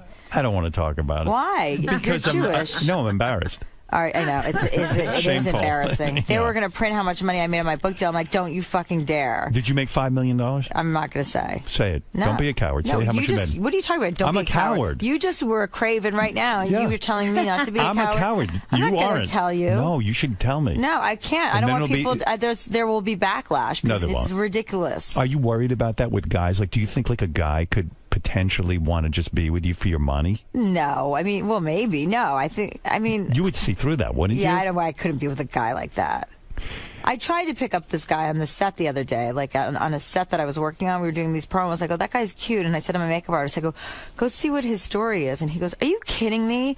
I can't even like economically imagine what that kind of dynamic would be. He goes, I can't go out with her. And I said, oh my God, I've never even considered the concept of like a man thinking that way. And I'm like, yeah, I would just fuck you. I guess he's right. Like I go, it's not. First of all, it's not like we're going to be dating for 6 months anyway. But like, just to have sex with you? Shit, yeah. I know. I'm not going to charge you. That guy's a weirdo. I'm telling you, most guys would just bang you. I mean, you're a good-looking woman. No problem in the looks. I think I've gotten better looking in the last couple of years because I'm taking such good care of myself. When you can afford to, you take good care of yourself. Yeah, no, you look good, but you're not a makeup kind of chick. You don't wear the heavy makeup. You don't do any of that. No, I'm not into it really. Like if I took you out on a date, would you like get dolled up and maybe? No. Oh, you see, that would piss me off a little bit. No, but I don't think I need to. I mean, I'm not that kind of girl. Yeah, but it's fun. For who? For the guy. Yeah, but take your woman out. You got a nice body. Let's show it off a little bit. Yeah, but I go out with guys who kind of like are not into that. No, they're into it. Trust me. Listen to me. You really like? Well, stop hanging around so much with Jennifer Aniston. Hang around with me. I'll teach you something. You don't hang out with anyone, so that would be impossible. I mean, you're like a hobbit, aren't you? Yeah. Like, what do? You just go home and just sit there and do. I love to be on my computer. Do you just talk to Beth? Yeah, she's my only friend. And you guys just talk about each other and like your life. Or then we go off on our own and then like do stuff and we read and then we hook up for dinner or something like that. That's cute. That's good that you have such a good relationship. Oh my God, I love her. I know, it's sweet. You do love her. Yeah, I do. I adore her. But do you like giving BJs? I don't see you like being into that. I Like, mean, that'd if be you're gross really for in you. love with somebody, like, and you're into them, yeah, totally. But you don't enjoy it. No. If I like someone, I'm totally into it. Really? If I don't, I'm not going to do that. No. If it's like a one night stand or something, I'm Did not. you do that to the guy up in the upstate New York? No, yeah, right. It wasn't like that. Because he's just like a one night It thing. was just like. Does he say to you afterwards, like, "Hey, maybe we should get back together," or? I don't know. I had my headphones on.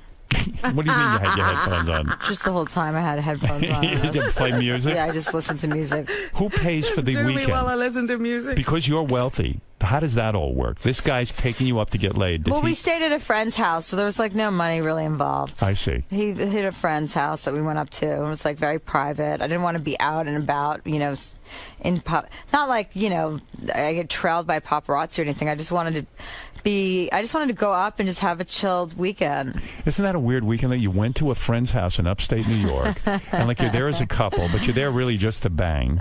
And then what is this other couple doing while you guys are banging? No one was there. We just used their Oh, you house. used Yeah, it their was house. the friend's there. house. Even Oh, like the wow. chefs and people were out. This is a Everyone rich was friend. everyone who's upstate has nice homes. No kidding. And they just said, hey, Yeah. go use it. Does the Yeah. guy use a rubber? No, that's a no if you had to we think didn't. about it. We did Why not. are you fucking crazy? Well, no, because I know him pretty well, and I'm not going to get pregnant. How do you know that?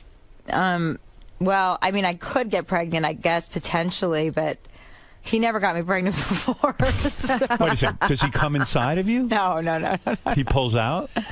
No, yes. Are you on the pill? Is that what you're saying? No, I'm not on the pill. No, it's the worst thing for you. No, I would never do that. So I don't know This is why. an ex-boyfriend of mine that I've known for a long time. He's very honest with me. I trust him. But We've Chelsea- both been tested. I'm not worried about that. Okay, but here's what I'm not. Okay, forget the idea of AIDS or herpes or whatever. I'm just saying, this guy's entering you. You have no birth control, and he's coming inside of you. No, he's not. He's not coming inside. But he could. I mean, he could drip a little. No, well, whatever. Then I'll have to get an abortion. And that doesn't bother no, you? I wouldn't. Yes, that would bother me, but I mean, I doubt that's going to happen. I've done this a million times with What do this you guy. think is with you? You don't think you're capable of getting pregnant? No, I've been pregnant. Oh, you have? When I was younger, yeah. So he pulls out, and then he comes all over you. You are so stupid. What? I'm not going to sit here and talk to you about coming on someone. Yes, you are. No, I'm not. That is so stupid. Because it's ridiculous. What are you but teaching the you're women of America I'm not today? teaching anyone anything. Anyone She who's wasn't looking for planning me to teach to this me for lesson. guidance Robin, is am I retarded. crazy? Why is everyone having sex without rubbers and carrying on like this? And everyone. Why are you so upset about it? Because everyone makes fun of me because I wear a rubber. With your wife? Of course, I don't want to get pregnant. Well, we don't want to have kids. You get a vasectomy. Oh, please! I don't want to do that, and I don't want her to be on the pill because I don't think it's good for you. So you wear a condom with Of course. And why is that weird? That's weird. That's weirder than me having unprotected sex with a stranger. No, it is not. Yes, it is. I think and then what what do you're you doing do is with weird. the rubber when you're done? Flush it down the toilet. And do you put it in a little knot? No, I just flush it down. You just take it out. What kind of? First of all, let's talk about what kind of rubbers you're using. Trojan man. And so if you don't have a condom, you will not have sex. I've had sex without a condom with her once or a couple How of times. can you like the feeling of having I don't. sex? It doesn't bother me at all. In fact, it slows me down a little. I'm a that's premature ejaculator. I come fast. How fast? I last about 2 or 3 minutes. That's it. Oh, wow. That must be great for Beth. It's horrible for Sounds her. like a huge victory. Oh, it's lap. awful for Beth. Poor Beth. Poor Beth. Yeah. Oh, please. I'm no prize. I can't imagine what she must have to listen to. I mean, you're so in your. I'm so now, does she annoying. fly with you to California? Sometimes, yeah. She probably likes the break a little bit. Like I would have done your show, but I'm not getting on a plane. I I'm know. I wanted you to petrified. do my show. I know. I would have. I knew. I figured you were going to be like, I can't fly. But if I go to California sometime, I would do it. Yeah, you have to come on. Yeah, but I mean, I just hate that flying. No, It's- I know what you mean. Flying privately, though, I mean, how can you complain about that? That's not hard. Same accidents happen whether you're private or commercial. They fall out of the I mean, sky. yeah, They fall I mean, out of the sky. See, I You're have gonna no die either fear. way. Like if I could choose how to die, I would choose to die in a plane crash. That would be awful. Because I would be laughing the entire time, and then I'd be like, "This is perfect. I've left my mark. It's time." Well, you're a lot braver than I am. I'm pretty Yeah, but the fearless. problem I don't is give a shit getting about maimed or anything. something. Do you want to have children? No. I love your attitude. I do not want to have children. That would be so mean for that child. Do you think you're going to regret that, like, when you're older? No, I have 8 nieces and nephews who are so annoying, and I love them all. But, like, they were at my house a couple weeks ago. And you're exhausted, right? My sisters were there. We're outside by the pool, and they're just yelling and screaming. and I looked at my sister, Shoshana, and I just went, I just don't understand what the upside of having a child is. And, like, all their kids are sitting right there. My sister Simone was just like, Chelsea, you are so terrible. She goes, you were so funny. She goes, you don't have to have a child. You're a great aunt, and that's all that matters. And my sister Shauna said, well, sometimes Russell wakes up and looks at me, and he's like, Mommy, you're so beautiful. And I go, that's not enough. Right. You need a lot more. I mean, what's up with your daughters? Are they, like, into you? But you know what? When I was younger, that was the time to be a father. And it was a very positive experience and all that. But now I'm an older guy. Like, if Beth turns to me and says she wants to have kids, I just don't have the energy for it. But what if she said to you, I need to have a baby? Would you're not going to divorce her. I couldn't divorce her, but I can't go. I couldn't have a kid. I'm 58. I'm over the hill. Well, you don't look 58 at all. No one thinks you're 58. Yeah, well, I know I am. But you don't act like you're 58, so don't worry about that. Who gives a shit about that? But look at you. You're talking about how old your dad is. Yeah, right. Well, yeah, but and Howard would be 80. that way for his 18-year-old. That's right. That's true. Yeah, I mean, how many good years do I have? No, I get. But now with your daughters, I mean, not to pry, but I'm just curious in general about your daughters. Like, I mean, you're still do you have a great relationship with all of them? I mean, I love them and I adore them, and it's always fun when we're together. But they're older now, and they do their own thing. They do their own thing, you know. And then you get together for dinner here and there. But you need a lot of energy. No, it sounds like even when my friend Reese got pregnant, I was like sitting down. Reese Witherspoon. Yeah, I was like sitting down with her the other day. I go, I just don't know what you're thinking. Like she's like 9 months, but it was like 2 days before she had the baby, and I go, I just really don't even understand. I can't even really relate to you at all. The mother is the key person. Forget the father. The mother's the key person when they have kids. I don't care what people say. That's the way it is. Do you have a good relationship with your ex? Yeah, I mean, it is what it is. But the no, it's fine. But I don't like to talk. No, we don't talk about each other. It's a lot easier that way because really she's a private person and I'm on the radio, right. and she deserves a private life. Yeah. And she's a very, very good person and a lovely person. So. Again, where does the guy come on you? Oh, no, I'm sorry. All right, now. Can you give me one of these Clorox wipes so I can tell you? Honestly, yeah, just wipe off. Who are you closer to, Reese or Jennifer? Different. They're different relationships. Who do you like better? I know. Shut up. I don't like anyone better. Yes, you do. I know. I don't. I don't have a best friend. I'm 37 years old. I've known half of my girlfriends since I was 20, and I know, and I make new friends all the time because of my show. You meet a different person every day, so sometimes you click with people. But you know why I admire you? Because the mother would be the key person in the relationship. Right. And I'm not and if you're going to be busy, you want to work and you want to earn money. I don't have the patience for children. And I admire that you know that. But Howard, I also don't understand your question. When you get older, will you regret it? What does that mean? In other words, will you look back on your life? You try to sort of imagine what it would be like. And do you see yourself as a lonely, older person? No. You never had the successful relationship with a guy. Like kids stay around. People are like, I always have tons of people around me, and there's a reason for that, and I'll have my nieces and nephews around, and I'll have my and that's fulfilling friends, for you. and it's enough, and my friends' kids. I don't want to. Yeah, I just don't want a kid. I honestly the thought makes me a little bit nauseous. Right. Like I want to be like, ugh. That I just don't understand when people are trying so hard to get pregnant. I can't even relate. You at haven't all. had that biological clock thing. No, I've never ever felt it. I've never felt it. I don't know what. Do you think there's something missing from? Do you think that's something to do with your relationship with your parents? I mean, the fact that you don't have that mechanism that says I must have children. No, because I come from 6 kids. So if I had one, I would want 6. Did you have to raise the kids in a sense? Were you the oldest? No, I was the youngest. Oh, you were the youngest. They raised me. So you didn't get that burden. No, I know. I just don't. And my sisters totally get it. They're like, you shouldn't have a kid. You're just not cut out for it. All sisters you have? No, 3 boys and 3 girls. 3 boys and 3 girls. Uh-huh. And you're close with all of them? Yeah, pretty much, yeah. I mean, closer with the girls because, girls talk on the phone and boys don't really. Right. I don't call my brother and like, hi, what's up? There's no talking. No, we text. And you say, right, and it's so easy. I mean, isn't I it? have really nothing to say much to either of my brothers, just by way of being related. You're just close. I mean, we'll talk and stuff, but it's not like, oh my God, I haven't spoken to you in a week. We've got to catch up. Do you think you're more male than female in a sense? Do you think like a guy? I'm a little androgynous. Right. You are. I am. Yeah. That's why I'm wondering what it'd be like to make love to you, because like at some you have to turn you make love. You have to what, men don't make love to you? No, I just think that term is so funny. All right, when guys fuck you. No, you should say it. As an Yeah. adult, you should say make love. As Right. an adult, it is. But sometimes it is just fucking. Right. It sounds like this weekend was just fucking. I don't understand just fucking. I mean, I do because I've done it. You have but got to have done that. Of course I have. But for you, I don't get it. Well, because you're such a connection, you know, like you're.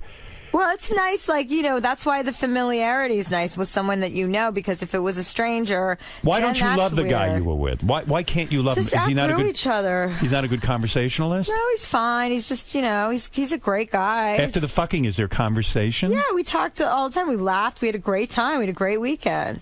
Doesn't make sense. Sounds like a great time. Yeah, right. Yeah, we It doesn't make did. sense that you don't go to like the next level. Because it's not going to, it just doesn't work that way. I got to ask you about something dark. All right. Okay. Is it going to be about cum again? Because I'm not in the mood. No. It's so Nothing to do early with to cum. talk about semen. This is dark. But so you went to the wake of the Kennedy. Oh, yeah. What is her name? Mary Kennedy. Mary. I didn't know her very well at all. Why were you at the wake? Because Andre Balazs, I dated him, and he's close with that whole family. That's the only reason I went. I don't know anything about her. Was really. that a freaky scene? Because, Totally. Yeah, because her husband was estranged from her. Yeah. And maybe, you know, they were implying Plus the that way she died. she committed suicide. Yeah. And, you know, and then the kids are there, and I mean, it had to be the freakiest thing It was in the world. really freaky. It was hard. First of all, it's hard to go to any funeral because it's just so depressing and sad and like. Right. You know, I went to like this gospel funeral and everyone was dancing and singing and I was like, oh, I'm like, this is kind of cool. Like, because, you know, in Judaism, you go there, you sit shiva, everyone's just eating roast It's very beef. depressing. And fucking Well, that rye religion, bread. And you're like, that is the most depressing. I mean, religion. no one even dances in Judaism. It's just like, I went to this gospel funeral and like everyone was just like singing and dancing and like, you know, hallelujahing. And I'm like, this is how you should celebrate somebody's life, by celebrating their life, not sitting there, you know, moaning about them dying. Were so people any excited you showed up at the wake? Oh, I doubt it. I mean, why you're a would they? celebrity and you're well known, and people, wow, hey, Chelsea you think Handler's they here. just got out of themselves and said, wow. You don't think everyone was excited? Well, it was a lot of Kennedys there, which I is think exciting. there were other celebrities there. So was it fun in any way to see the celebrities and talk with it them? wasn't fun. It was terrible. It was a terrible day. It was awful. It was depressing. What do you wear to something like Black. that? Black. There's no fun because I would Black think. underwear and a black dress. Can I and tell you how black shallow I am? Because like when I hear a celebrity funeral, like I went to Ed I didn't know Ed Bradley interviewed me for 60 Minutes.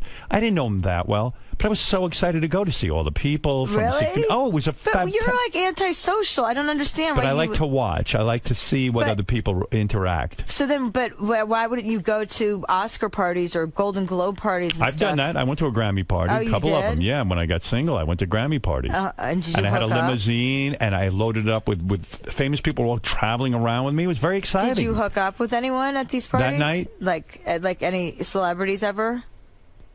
Oh, have I been? That's Have I had sexy. sex with that celebrities? look on your face that you just did, biting your lip, was sexy. I learned that from Bill Clinton.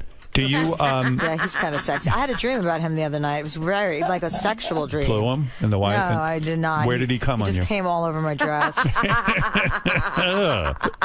He ruined your dress. You had a dream about Bill I Clinton. did. It was so weird. What did he do to you? I don't know. We were like on Chelsea. this island, and he was just like we were making out. It was so Oh. weird. I was like, Wow. what? But I have weird dreams. Like lately, I've been just having very strange dreams about the most random people. I don't know why. I've never even met Bill Clinton. Hey, baby. I know he's kind of sexy in a weird old way.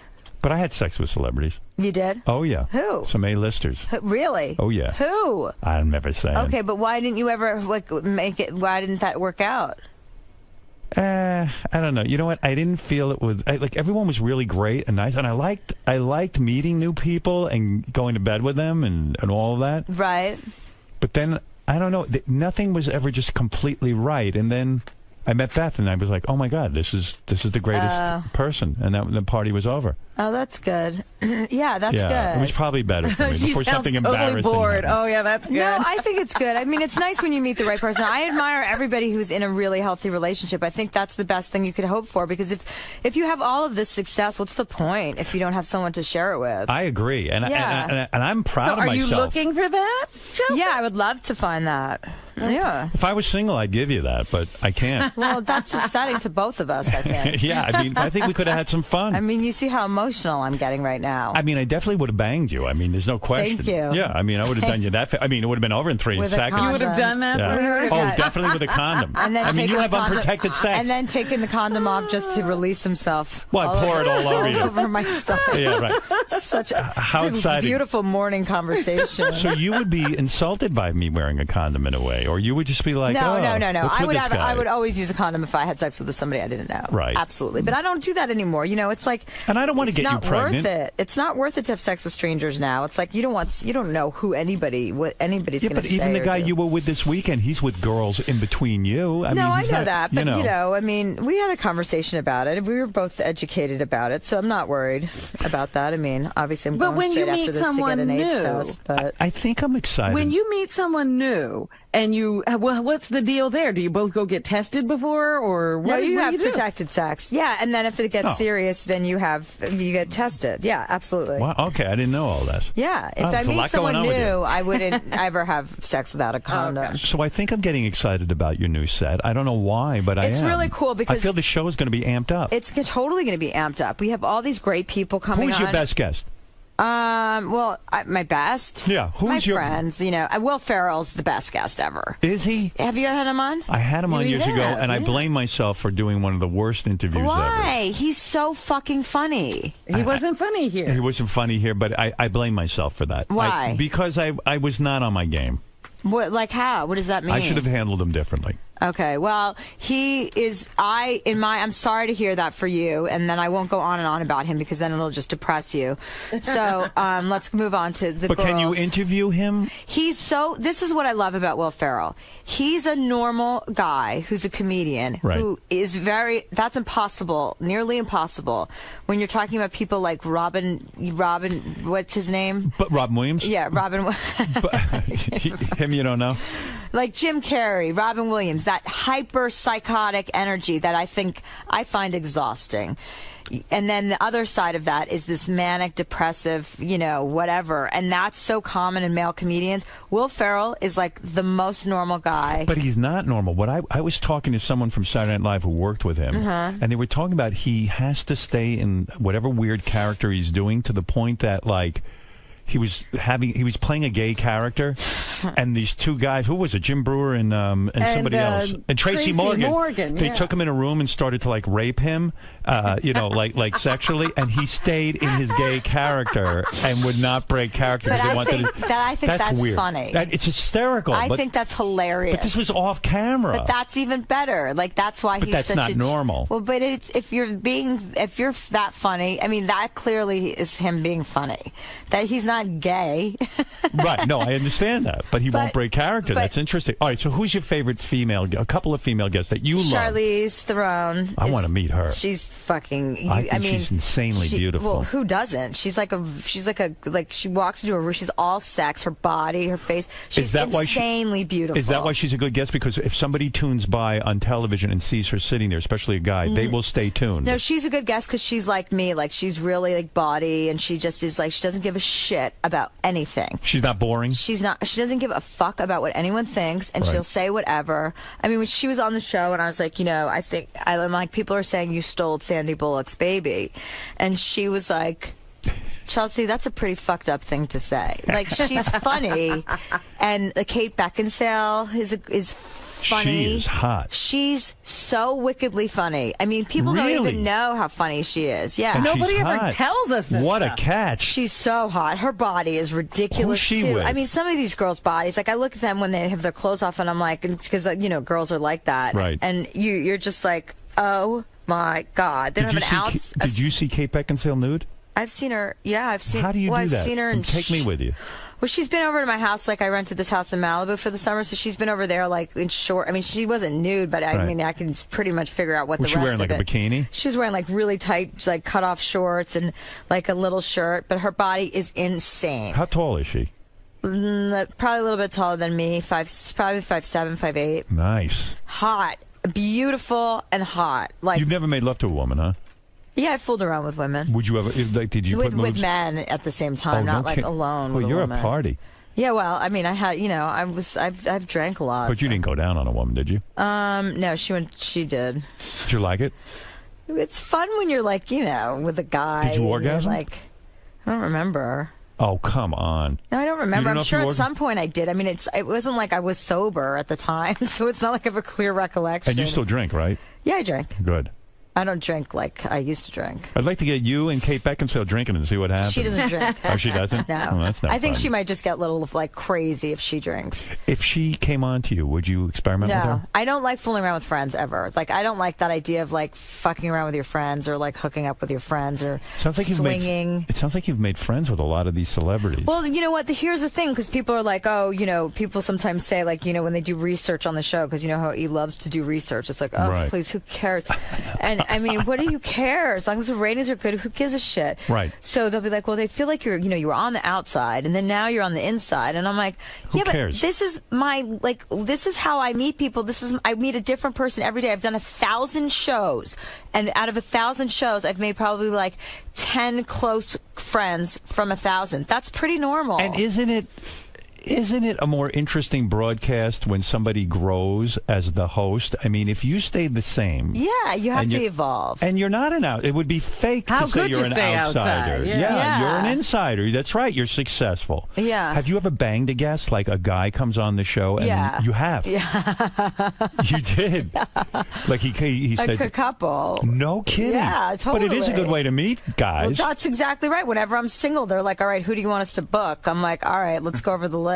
And no, I'm not joking. My talent booker, Siobhan, will be like, all right, let's see what are you into right now? I'm like, and then I look at a list of names. I'm like, get him. I and mean, it's- sometimes it works. Yeah, no, it totally works. I've dated a couple guys that I have had on the show. Like Who did 3. you date from the show? Well, 50 Cent, you know Right, about that. that I know Dave about. Salmoni, this animal trainer guy, which was ridiculous. crazy. I mean, he was so stupid. An animal trainer. I mean, he was so nice, but he was really, really. When you're in bed with him, does he try to like get you in line and train you? Oh, in a he was sense? amazing at that. He was was amazing. Oh my God, he was like this manly man. He would like throw me around. I felt like I felt like one of the Olsen twins. I was like, oh my God, Do you- this is amazing. makes you feel petite.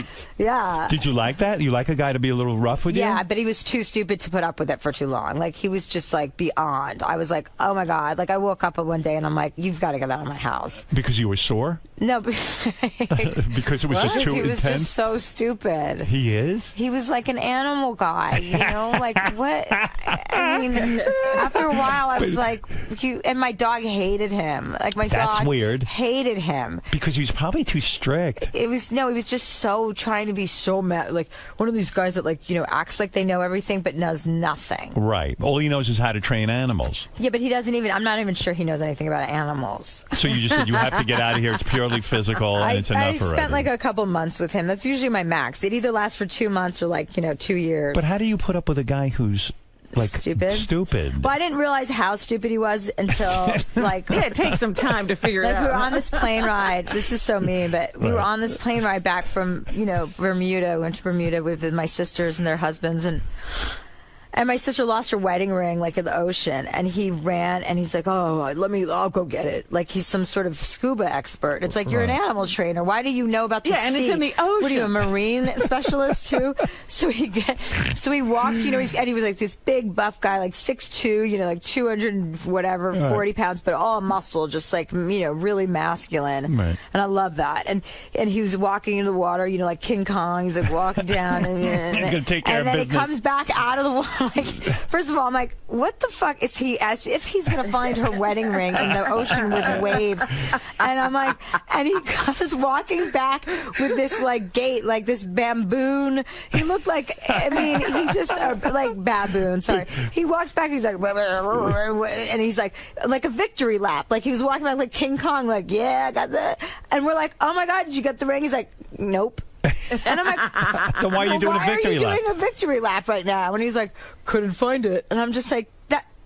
Everything was so incongruous. I was like, you're just so stupid. Did like, you say to him, you're so stupid? I just said, well, why were you walking back like you had found it? He goes, wasn't, just walking like my normal self. And I'm just like, okay, you know what? Yeah. And it's then not we gonna flew work. back, and we flew back like, and I paid for, I paid for everything because I don't think he had that much going on. And and we flew back from like first class or something.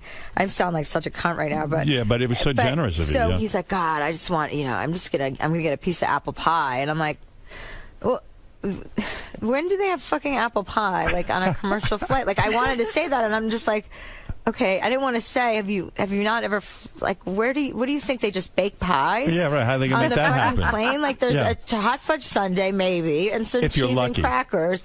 That's the rigmarole. Like, that's the story with flying first class. That's standard. Maybe he thinks because he's with you, he can get apple pie. But as if they're baking pies up in the cabin. And I said, so I didn't say anything because I didn't want. That could turn you right off. I didn't want to. No, that's when I turned, Yeah, right. because I didn't want to say, have you ever flown first class? Because I didn't want to even ask Right. that question. It was insulting. Because that would be cunty. That would be mean. And so I was like, okay. And then he goes, so, and he rubs his hands together like, he's, like, hey, like another victory lap. And he's like, yeah, I'm going to have, the flight attendant came over and he's like, I'm going to have a piece of apple pie and, maybe some vanilla ice cream. And she, she was like, we don't have apple pie. And he's like, what kind of restaurant and then is he's like, all right, you know what I'm going to have? I'm going to Jim Beam on the rocks. That's what he went from the apple pie. He's like, I'm going to have a Jim Beam on the rocks. And I'm like, they don't have Jim Beam either. They don't have anything that you're asking for. Right. And so after, I was like, I was so embarrassed for him, because he goes, oh yeah, I fly first class. At one point he goes, I can't believe they don't have apple pie. I fly first class all the time. I go, What airline are you flying? What Canada? first class? Like, because he was from Canada. I'm Right. like, Canadian Air. What airline? No American airline has fucking apple pie. And stop pretending like you've had it before, because you haven't. I love that. So that was it. Oh, you're so hot. After that, I was like, this is embarrassing. I love that you confronted him. Do you break up with him right at the luggage when they bring it out? Or Pretty do you, much. Yeah. He Oh, came wow. back to fly with me to Find LA, your and I own was like, way you should go home. Well, he is a good-looking dude. I was like, but you should get back on that plane and see if they have any more apple pie. you know what? He's a good-looking dude, but he doesn't look like he reads a lot. No, he does read, but I'm sure it's probably fiction. Right. So you dated him. But okay, so a couple of months it lasted, and you overlooked But a that few was after things. Ted. You were your friend. Oh, Ted Harvard, yeah. Yeah, that was a nightmare. Who's your so- worst guest? Well, Ted would be if he was on the show. Right. You really don't like Ted anymore, do you? No, I like Ted. I just, now I feel sad for he's just so silly. I mean, I like him. Right. Like, if he wanted to go to dinner, I'd probably just do drinks, but I like Ted. He's just ridiculous. And once you understand it, he's just coming from such a place of, You do sound a little bitter about him. About Ted? What is the place he's coming from? He's just like a little kid who never had his hand out, would interrupt everyone in school with the right answer. Very eager beaver, earnest, I want to be part of the cool kids. Yeah, I didn't get it when you were dating him. No one did. I didn't realize it until I didn't after. even know you, It and I was didn't so get funny it. after. You know what I mean? After I broke up with him, I said to my publicist, Stephen Huvane, I was like, Ted, I have a question. Do people think it was weird that I was dating Ted? He goes, yes, Chelsea. Everybody everyone's thought it saying. was fucking weird. And I was like, yeah. So who was the worst guest in the world that you had on your talk show? I don't have a great answer for that. You don't? No. Do some people just disappoint you because they have nothing to say? Some people are just really nervous. That's disappointing. Right. When people are nervous, it's very hard because you really have to over deliver to make it a comfortable interview. See, but you're such a real guest. Right now you're being a guest, but you're so real. You just, oh, I know I'm being a cunt, but I'll tell you this anyway. That's a very, that's terrific. To me, that's why you're a home run guest. You're just sitting here and you're riffing and you're talking, and it's like a real conversation. Yeah, and some people just don't know how. They're so I don't even mean insecure, they're just so worried about how they're going to come off. That's the reason why someone like Charlize is so amazing, because she doesn't give a shit. Did you watch a lot of talk shows growing up? Was that your thing? Maybe Oprah and stuff. I guess that was on at 3. But not well, Johnny, you were probably too young. No, I never watched late night stuff. No. Yeah, right? No, I can't watch that. I would never watch my show. Right. If I wasn't me. I wouldn't. Because you wouldn't care. I wouldn't care. I don't care. about any of that stuff. Yeah. I understand why people don't watch it. I mean, I watch. But it's weird that you went into it, even though.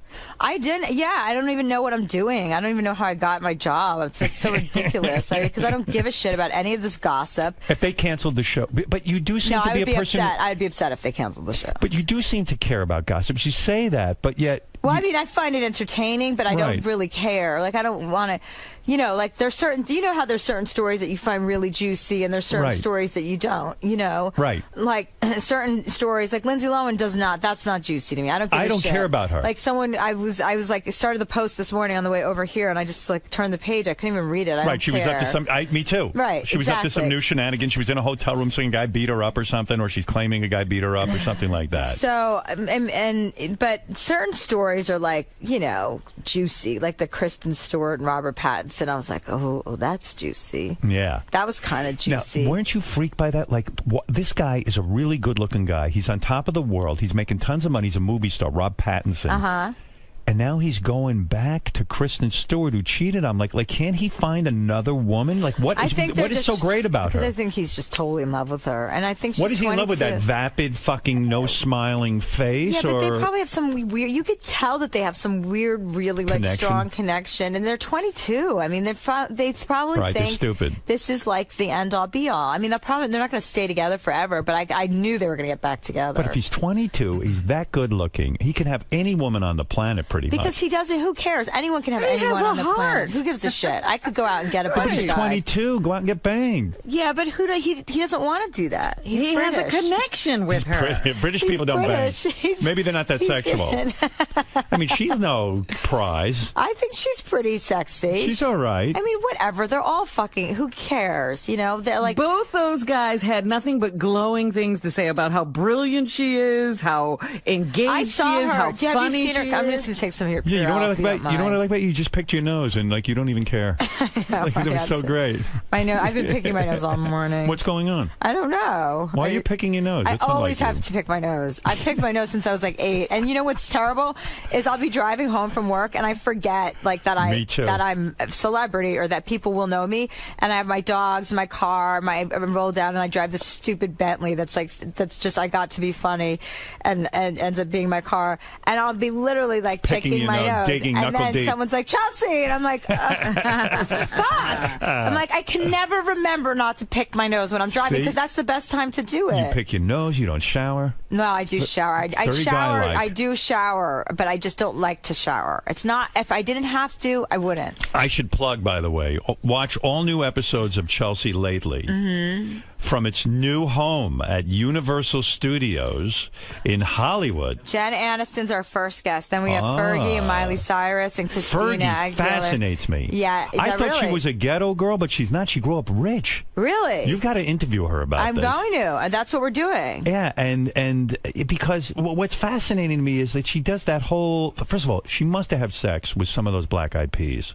You know what I mean? She's right. Maybe. I mean, there's got to be some dynamic going on there. I love Fergie. I find her. I think she's just. God, like, I love too. girls that are like Gwen Stefani and Fergie. Girls that are just like. Gwen Stefani's not nice to me, though. Why? I love her, but she's not nice to me. She's scared of you. I don't know, but what it's do you a weird. Was she actually mean? Well, she knows. She just blows me off. She and just it's like, doesn't come on. Yeah, I've been in social situations because I know her husband. Gavin I've known for years before he married her. And he's cool too. And oh yeah, and she's just very. I don't know. She's just fucked up. She's probably scared of you. Maybe. Why are they scared of me? I'm so lovable. I'm America's judge. Give me a break. You're America's judge. That's the gayest thing I've ever heard. I'm America's judge, and I'm gay. So what? Who cares? I'm having fun. Well, I'm glad. I've stopped caring what other people think. I am America's judge, and I wear it proudly. I'm sorry.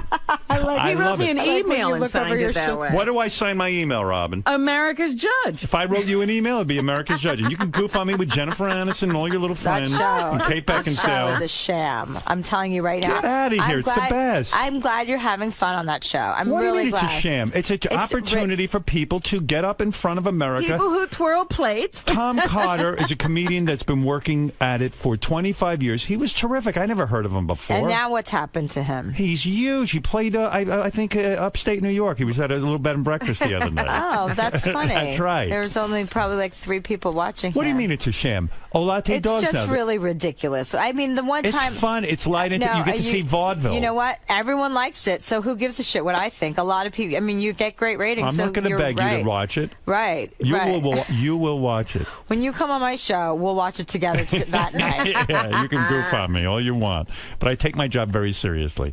Listen, I think you're fantastic. I really do. I think you're delightful. Thank you. And you've said it all.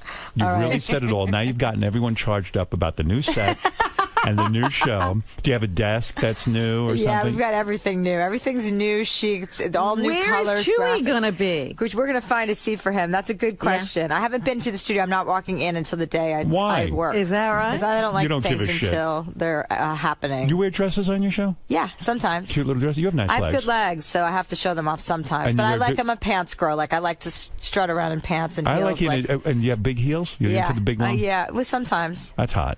Well, yeah. For a while, I had to wear motorcycle boots because I hurt my knee and I couldn't be in heels. But now I'm back to like showing off my body. Would you ever fuck a guy and wear heels? Like, would you ever Yeah. like wear heels while you're banging him? Yeah, I mean, yeah, of course. Or I've would done he have that. to ask you for that, or would you walk in the That's room? not really something you ask for. You just kind of let that happen. So you I will once had walk in sex the- with a guy who cut off my stock. I was wearing like fishnets. He cut off my stockings, threw me on the stove, and we had like crazy sex with my shoes, my heels on. And I was like, that's the hottest thing that's ever happened to me. Like that to me was the sexiest thing a man's ever done. Yeah. Literally took like a knife, cut my stockings off, ripped them off, and then just threw me on the stove. And I I was love just that. like, oh my God. Even as a Jew, I wasn't scared of the Oh stove. my God, are you kidding? I only wish a guy would rip my You should stockings do off that and to take Beth. me. You should do that No. to Beth. I will do it, but I don't. It would be weird if you did it tonight after we talked Yeah, about it. I'd have to wait about a year. Who did that? That Andreas guy? I Andreas can't Balthazar? remember. No, no. Whatever. All right, listen, enough of the sex.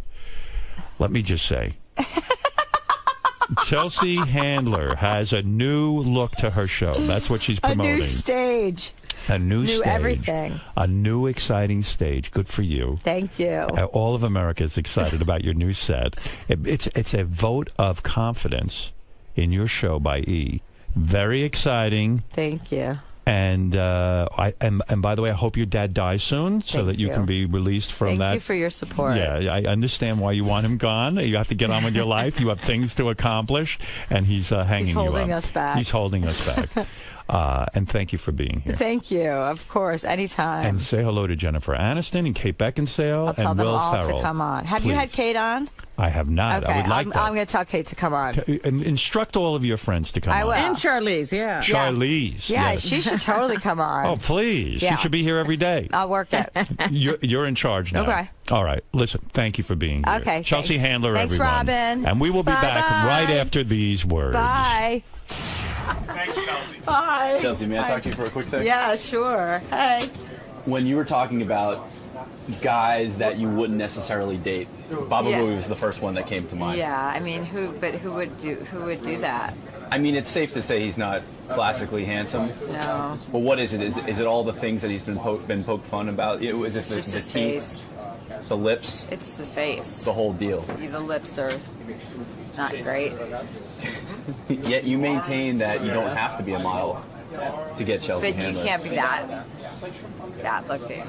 So how does an average guy, let's say some slow-witted cameraman is trying to get That's Chelsea not going to Handler. happen either. How come? Because slow wit is where you lost me. Right. Gotta be quick. Gotta be quick. But you Yes. don't necessarily have to be model handsome. I mean, No, not at all. I don't like models handsome, no. that's perfect for me. So if I speed up my wit a little bit, Yeah, but that doesn't seem like it's going to happen in the next 5 minutes. if it hasn't happened now, I don't think it's ever. Can we gonna walk happen. towards my dressing room because I'm really parched? The other Oh, way. yes, absolutely. Oh, it is? Oh, all right. Oh, there you are. See, I don't even know. I don't even have a sense of direction, so I've got a long way to go.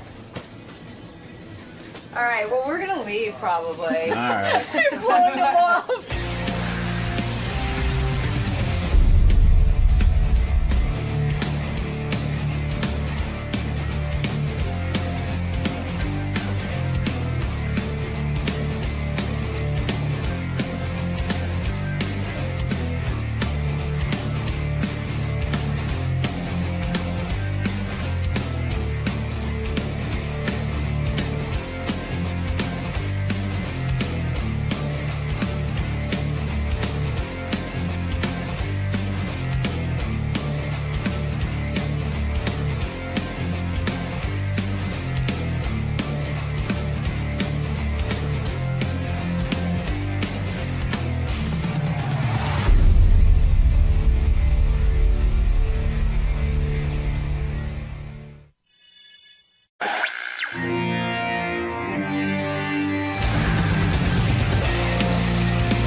by the way, Richie Wilson, and congratulations to him and Rachel Fine. Yes. They got married on Saturday. Tied the knot. They tied the knot. I was not there, but I sent a very substantial gift, I feel. And, which is better than me being there. But a couple of people taped stuff. And I got to tell you, like as goofy as Ronnie used to be getting drunk, the new show drunk is John Lieberman, the news guy. Really? Oh my God. He's wilder than Ronnie? Yeah. Wow. Hold on, let me get What's to it. his deal? He's out of his fucking mind. Remember, like at the Christmas party, he was dancing wildly? Yeah. You know, like I throw a Christmas party for the staff every year, go to a really nice restaurant, and we eat and drink. And John's like that guy who's like a big klutzy dancer, but insists on dancing. Like he's jumping all over. So is Ronnie. Ronnie's like weirdly uncoordinated and can't dance. Right. Ronnie will knock you over. Yeah, but he's really uncoordinated, Ronnie.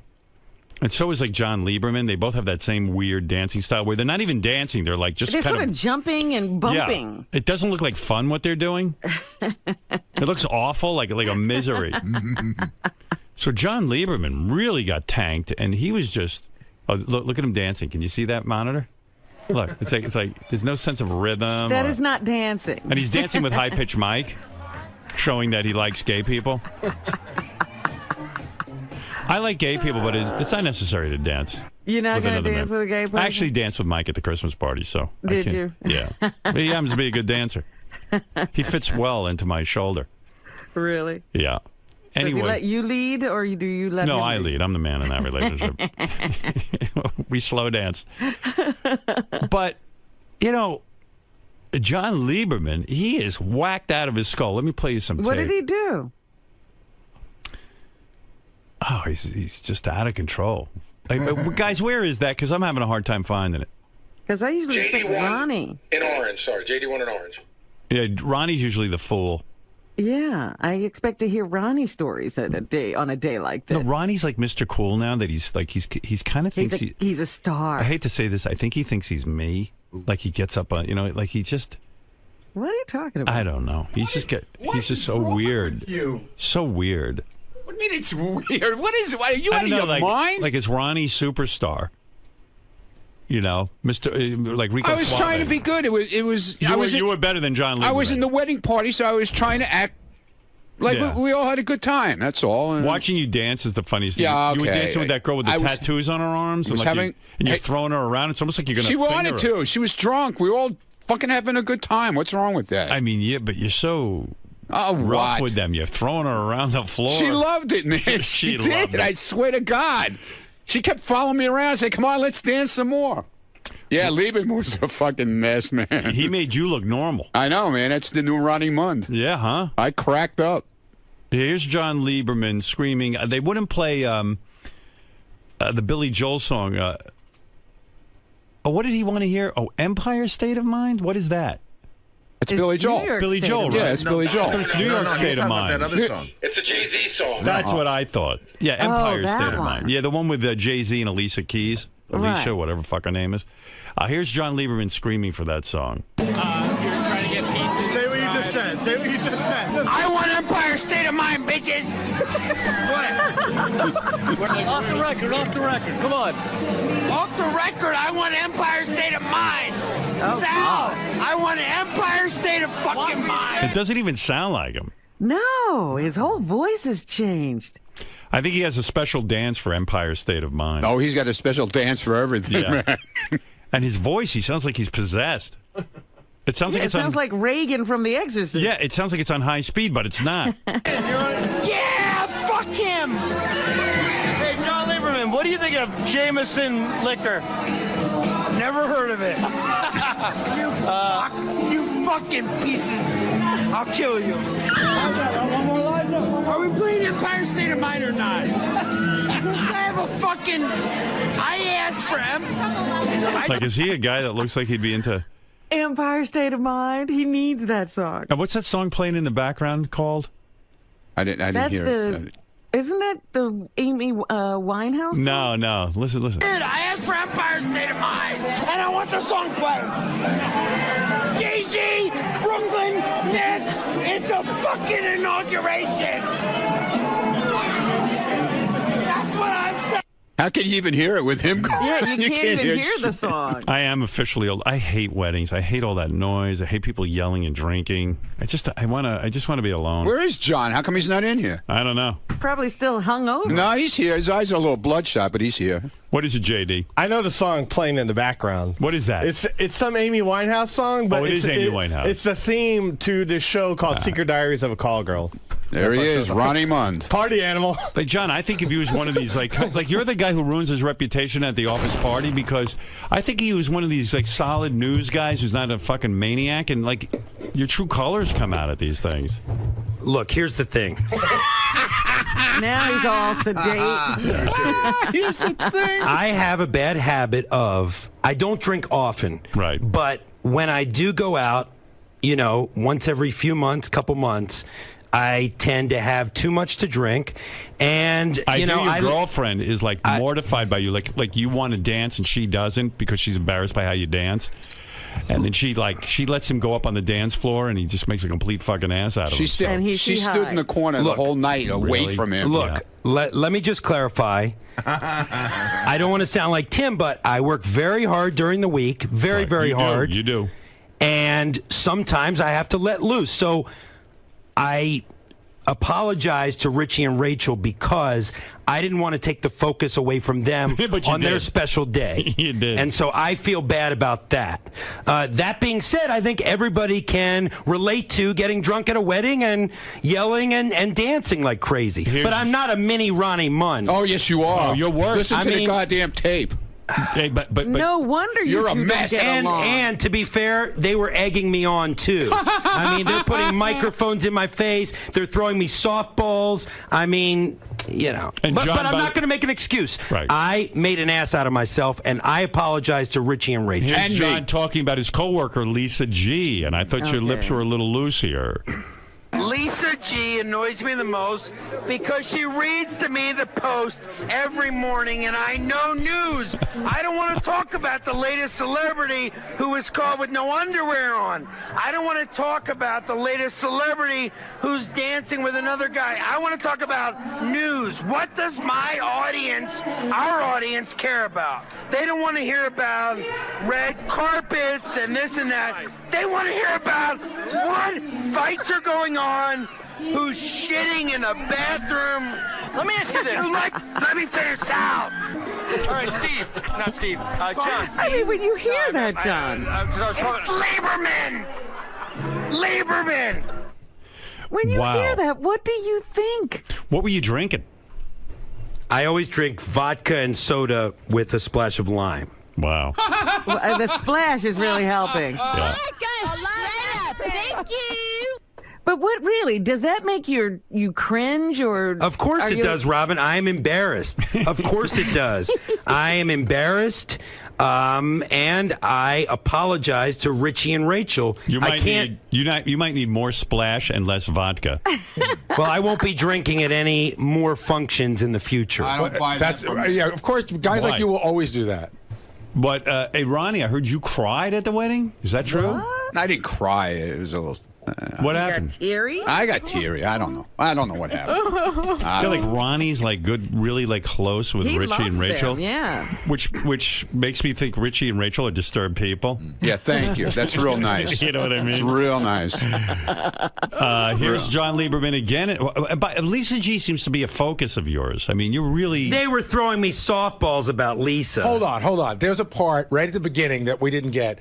Somebody asks you about Lisa G, and you start to talk, and you go, I know my girlfriend's kicking me.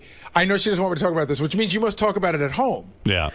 Look, here's what I talk about. I come in the morning, and Lisa knows this. It annoys the shit out of me when at 5:15 in the morning, I'm going through the newspapers that I go through online, getting my day ready at 5:15, and Lisa is flipping through the Post, asking me the most innocuous questions, like this morning, how much do men's loafers cost? I don't know how much men's loafers cost. I'm trying to read in for the day. Yeah. Sorry. So yeah, Shuli says that too. That she asks annoying questions back, like questions nobody cares about. Shuli brought up the other day, or High Pitch Mike, that Lisa should have a limit on how many questions she's allowed to ask in a given workday. Yeah, Lisa, what is it with you in the like? Why do you care how much men's loafers cost? Honestly. Or why can't you read the paper without making those utterances? Yeah, Lisa, what's up with that? Hi. Lisa. Seems like everyone who works back there are annoyed by your questions. Is that true? Yes. They're not going to stop. Ronnie loves you. Yeah, I was reading the Post today in the fashion section. Right. And I went shoe shopping this weekend, and shoes have gotten, they're crazy. Right. And John told me he shops at Payless Shoes. I said, well, you're lucky. I can't wear fake leather. And that's all it was. Yeah. But no, really. I go nonstop through the Post. I just talk to myself because no one else will listen. Guys don't care about that. Yeah. Why can't you Why can't you not wear leather? No, fake leather. Why? Like the plastic, because it would hurt my feet. I have really bad feet. Why? I don't know. We're just curious. We're just trying to understand your world. That's all. Yeah. No, really. What does she just ask nonstop questions? It's more statements that she wants a response from. Like this morning, it's like, oh, Danny Bonaducci is back in the news. And like pause, and she wants a reaction, but I just keep typing as hard as I can on my keyboard. It is a reality TV show. You are missing out on great stuff back there. You need a camera, and you can. I have my own talk show going. But it's not just one comment here. I mean, I would venture to say between 5:15 and 6 when the show starts, you're talking about 20 to 25 comments from Lisa. Wow. I think Shuli once taped all of Lisa's comments or something. I know he keeps a list. He keeps a list. It's like the top 30 dumbest things Lisa's ever said. Where's Shuli's list? Hey, Shuli, where's your list of Lisa questions? Did you stop that, or do you still do it? Over there. Well, John's just deflecting. He's just deflecting. Oh, it is interesting. We'll get back to his drunken tape. So I have here, Howard, we have a Twitter page that we set up, Michael and I, High Pitch Mike, called Lisa G-isms. Right. By the way, were you at the wedding, Lisa? No. Mm-mm. Oh, you weren't invited either. Right, I wasn't invited. Yeah, certain people were not invited. Me, Will, who else? I heard Tim Sabian was running around the hall screaming, why am I not invited to the wedding? He was like really shook by it. Yeah, he was upset, I heard. Yeah, screaming in the halls, I'm not invited! Oh, dear. What was that about, Richie, with Tim Sabian? You know what the weird thing is?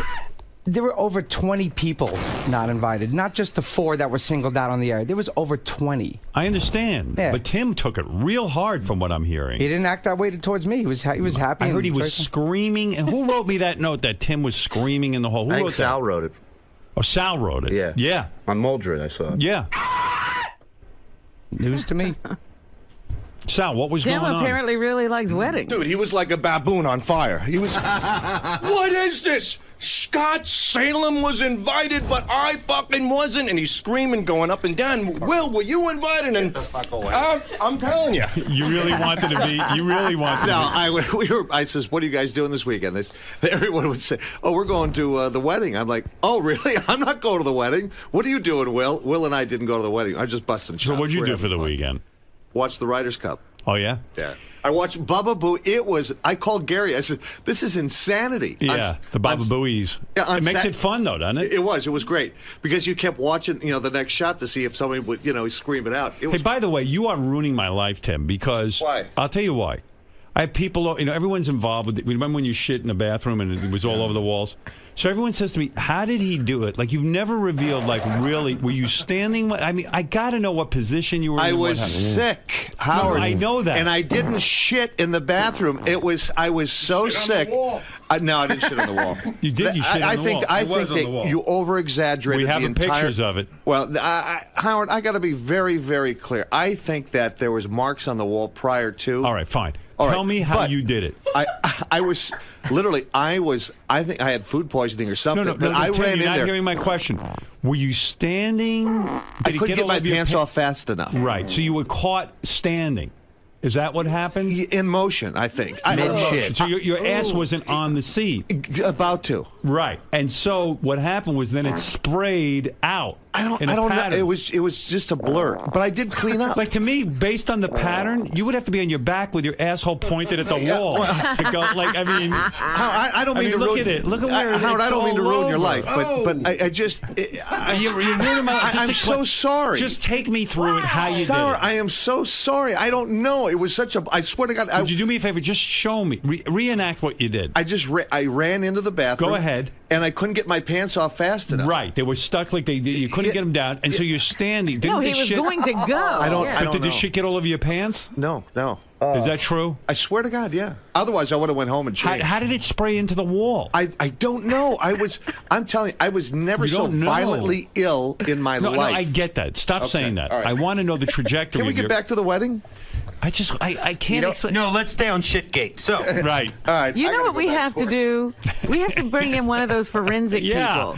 You're like who Dexter. They take splatter, and then they tell you how it got there. You know what I love, Howard? We have the pictures of the crime scene. We can see the splatter. Is people who've been in like traumatic experiences, they go, "It was all a blur. I don't remember." Yeah. He's saying the same thing about his shit. Like people who've been raped go, I don't know exactly what happened. Don't we have guests today coming in? Yeah, later. We got 45 minutes yet. It got on People the in a lights. suicide It was all over the bombing. light switch too. It's a blur. Hey, so Tim, will you ever just explain the whole thing for real? And 1 hour show. We know you were sick. I did on Howard TV. Oh, did you? Yeah, they did a special on it. And you actually reenact it? I didn't reenact it. They asked me questions.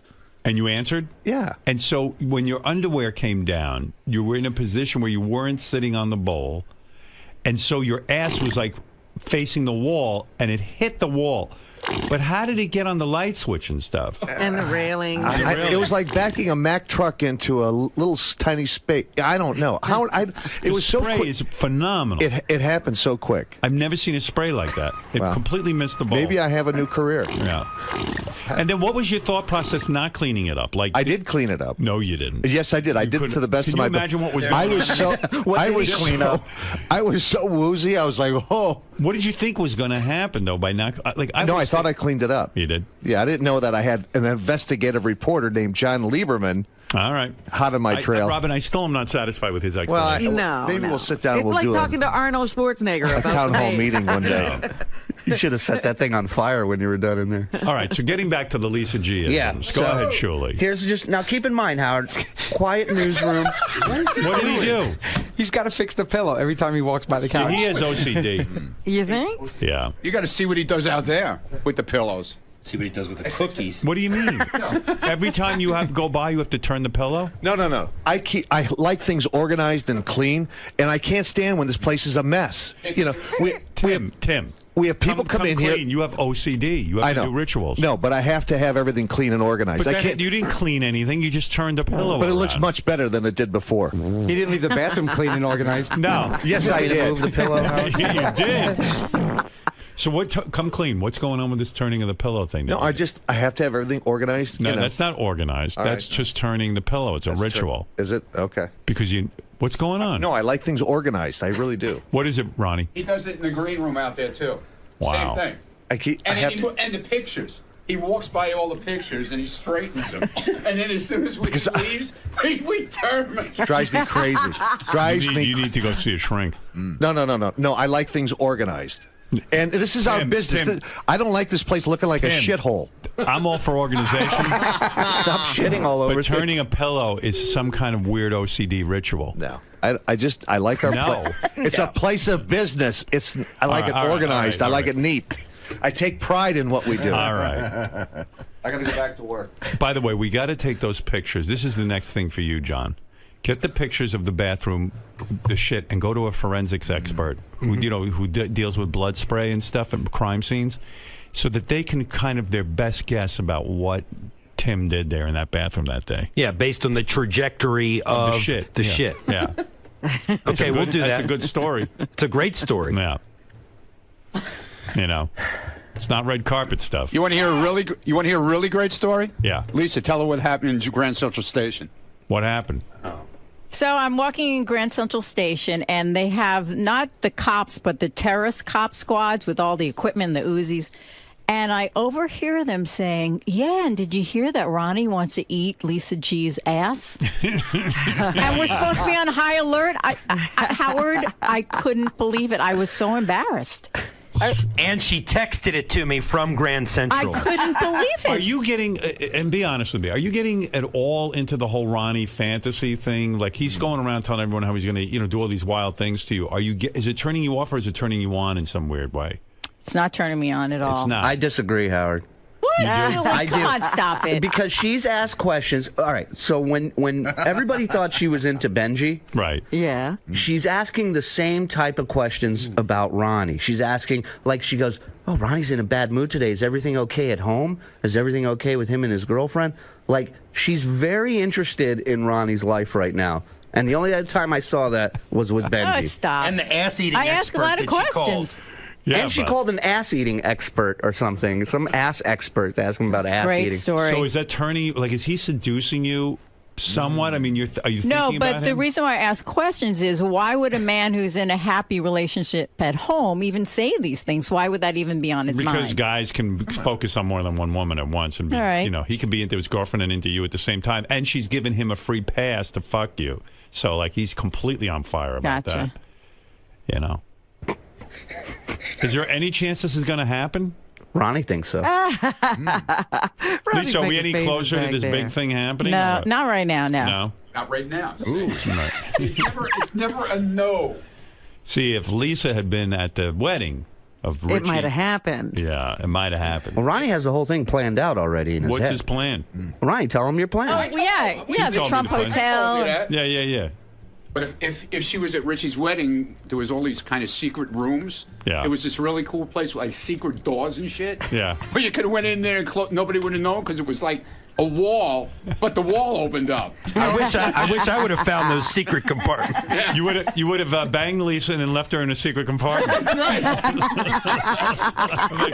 Behind a wall. Oh my goodness.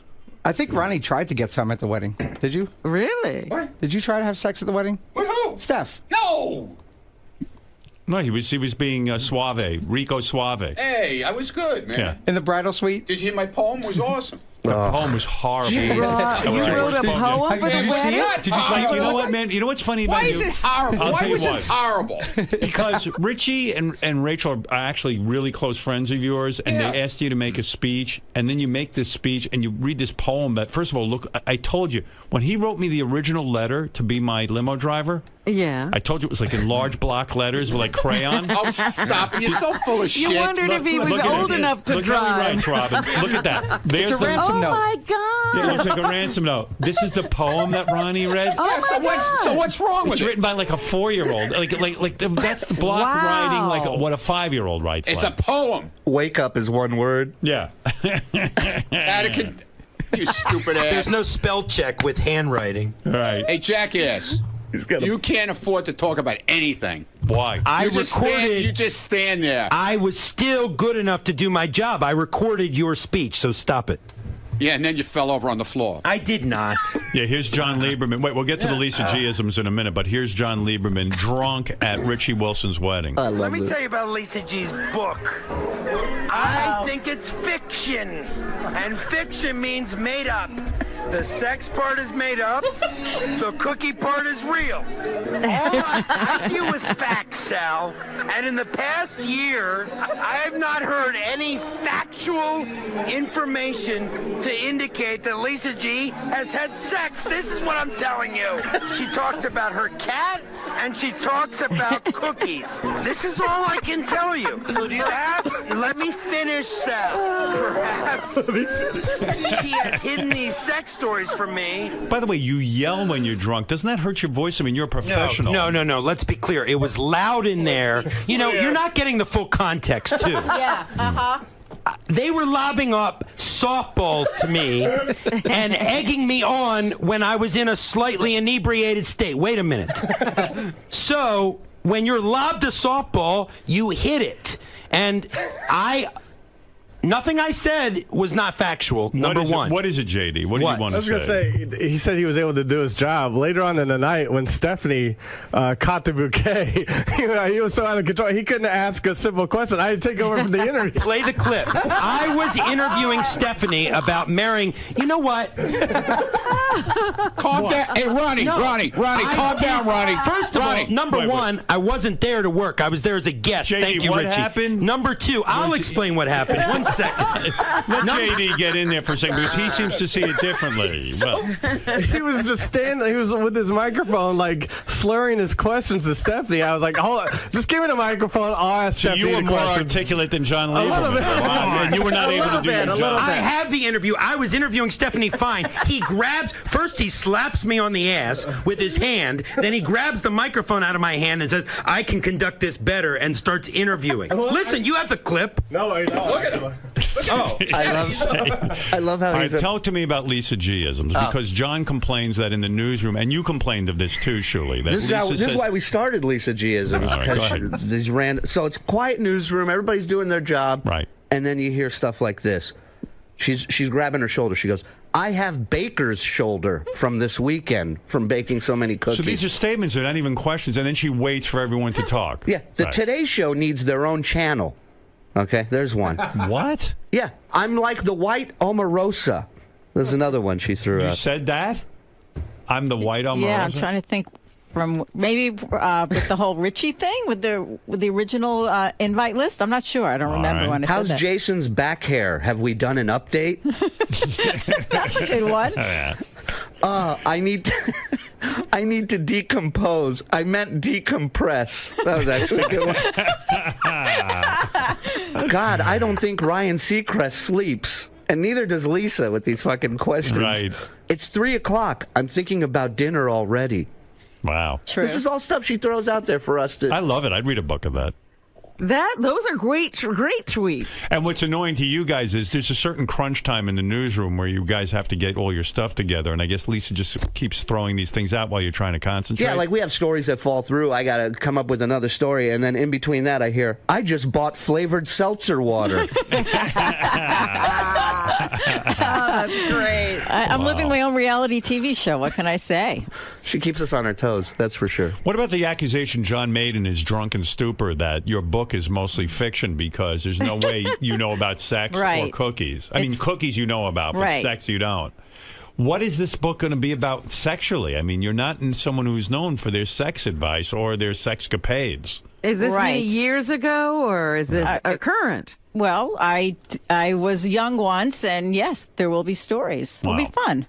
Like the Carol Miller book, where I didn't read her book. Well, she went out with guys from Aerosmith. Being in radio, she got introduced to a lot of radio, a lot of rock stars and stuff. And Yeah, no, it's not about rock stars. It's just about my life, the sexcapades I had. Part of it. She told us that we asked her on the wrap-up show, can you give us an idea? She just said spanking. And we said, you get spanked, you spank someone? She goes, I'm not saying until the book comes out. So this is going to be a very controversial book because this is going to change your image. Most people think of you as this, sort of prudish Right, newswoman. that I sit at home with my Right. cat and the violin. And suddenly now... It'll be fun. Now we're going to be reading specific sexual escapades. Yeah. Yeah. It'll be fun. It's Wow. not 50 Shades of Grey. I was going to say, it's Lisa's 50 Shades Yeah, of Grey. it's 15 Shades of Grey. Do you think this is made up, John, or do you think it's legitimate? I think excuse me. I told you, these guys fuck their voices up with these. No, my voice is fine. Yeah. I think that now that I have the explanation, I think, as Lisa said, it's mostly historical stories, nothing recent in the past year and a half since I've known her. How wild does it get? What is the whole spanking thing? Were you tied up when this happened? I'm not saying that's just part of the story. Did you overhear a neighbor spanking somebody while you were making cookies? Crazy. Did you ever have one-night stands that you'll be talking about? There'll be some good stories. Wow, good for you. Okay, we look forward to the book. It sounds like it's going to be explosive, more explosive than Tim's shitting. I'm sitting here wondering if John can make the voice that he made while he was drunk at the wedding. You know what he sounds like in wrestling, the managers for like the tag teams, the guys who are screaming out stuff. That's what he sounds like. Hey, Howard. Yeah, I mean, it's uncomfortable. Say what you just said. Say what you just said. I want Empire State of Mind, bitches. Right. Let me explain Empire State of Mind. I had just read a piece in the New York Times about Jay-Z's first show at Barclays, and I thought it was a very touching review of Jay-Z coming back home. So I had Jay-Z on my mind at the wedding, and I wanted to hear Empire State of You're Mind. the last guy we would think would be obsessed with Jay-Z. I enjoy Jay-Z. Yes. There's one other thing that a bunch of the guys pointed out to me, and Shuli says this happens when John gets stressed out in the newsroom, but this happened the other night when he was drunk. He scratches his face to the point where it's almost like self-mutilation. I want to show you this picture. Let me see. Oh, my God, you are bleeding off John's from a your cutter. forehead. Why do you do that? I have sensitive skin. And when my forehead itches, I scratch it, and it becomes red. It's not self-mutilation. It's sensitive skin. But Julie says it's like a stress. Like he'll come into the newsroom when he's particularly stressed out, and he's all scratched up. Like You know, it's funny. I do that too. There's a certain person that whenever I talk to them on the phone, I actually had to stop talking to them on the phone. I would start to scratch my skin so hard it would bleed. Really? Like that, yeah, because they were driving me nuts. So, I mean, I don't know. I mean, if you know, whatever you're doing there, you got to really examine it. Guess we got to get rid of Lisa. I'm kidding. You think it's Lisa who's It's a making joke. You No, weren't it's a at joke. You weren't at the wedding with Lisa. I have sensitive skin. That's Yeah, you got sensitive skin. Ronnie, just stop it. Will you? Do you guys want to hear Ronnie's poem that he read? Yeah. Yes, I do. So Richie, again, we're at Richie's wedding with beautiful Rachel Fine. How was the wedding night, my man? Did you have a good time? Yeah, I mean, you guys have been living together forever. So. Yeah, it was a really great night. Do you Magical. end up fucking, or do you like, hey, we fucking up? We did. After the ceremony, we went back to the hotel, screwed around, then we went to an after party. You wear rubber? No. So what'd you do? Just pull out? No. So you came inside her. So you're already trying to have kids. Oh, she's on the pill. Beautiful she's on the, she looks. Yeah, she did look beautiful. I like her dress. She looked very beautiful. Aw. Yeah, You and no look one can very figure good. out why she married you. Neither can I. I mean, it's crazy. I still can't figure. It's really crazy. It's like Stockholm syndrome. She's way into you. The shit you put her through, and she married you anyway, Yep. man. Good girl. Good for you. You must fuck like a dog. Good girl, man. Good for you. You must eat Like ass. a dog. What does that mean? All right. So, keeping up with this wedding theme, Ronnie was at the wedding. He's very close with Rachel and Richie, and he makes a speech, but he does it in poetry form. He pulls out 3 huge sheets of paper with giant block letters, and he reads this poem, and I think it's one of your worst poems because you should have said something from the heart to them because you spend so It much was. time. Man, I feel it was. This was all about how Yeah? this all came about. And All I right. didn't want to get into other stuff. I mean, there was a lot of sensitive stuff, and I didn't want to get into it. All right, because- let's listen. I need you to hold the mic for me. Can you do that? Because I got this envelope with a speech in it, and I have to open it. It's all sealed. It's all sealed up, and just so you know, guys, I wrote this in my car with the my New York State inspection thing. How cool is that? And I know That's so cool. It is. What? Why is What that the hell cool? did you just say? He said, wait till you hear the poem. He's really Oh, saying John, nothing. don't even. What did I just say? You can't even understand what you say. You're so goddamn drunk. You Is can't he even. saying? Did I not do my job that No, night? you didn't. I didn't do my job. Fucking What didn't I JD do? had to do I your wasn't job. even there to work. JD had to do your job. Ronnie, I'm not going to get into this with you right now. Yeah, don't, because you know you're wrong. Look at your face. Look how angry you're getting. I am Look angry at you. because I do my job. Even drunkenly. Yeah, well, hey, if you were doing your job, you shouldn't have been drinking.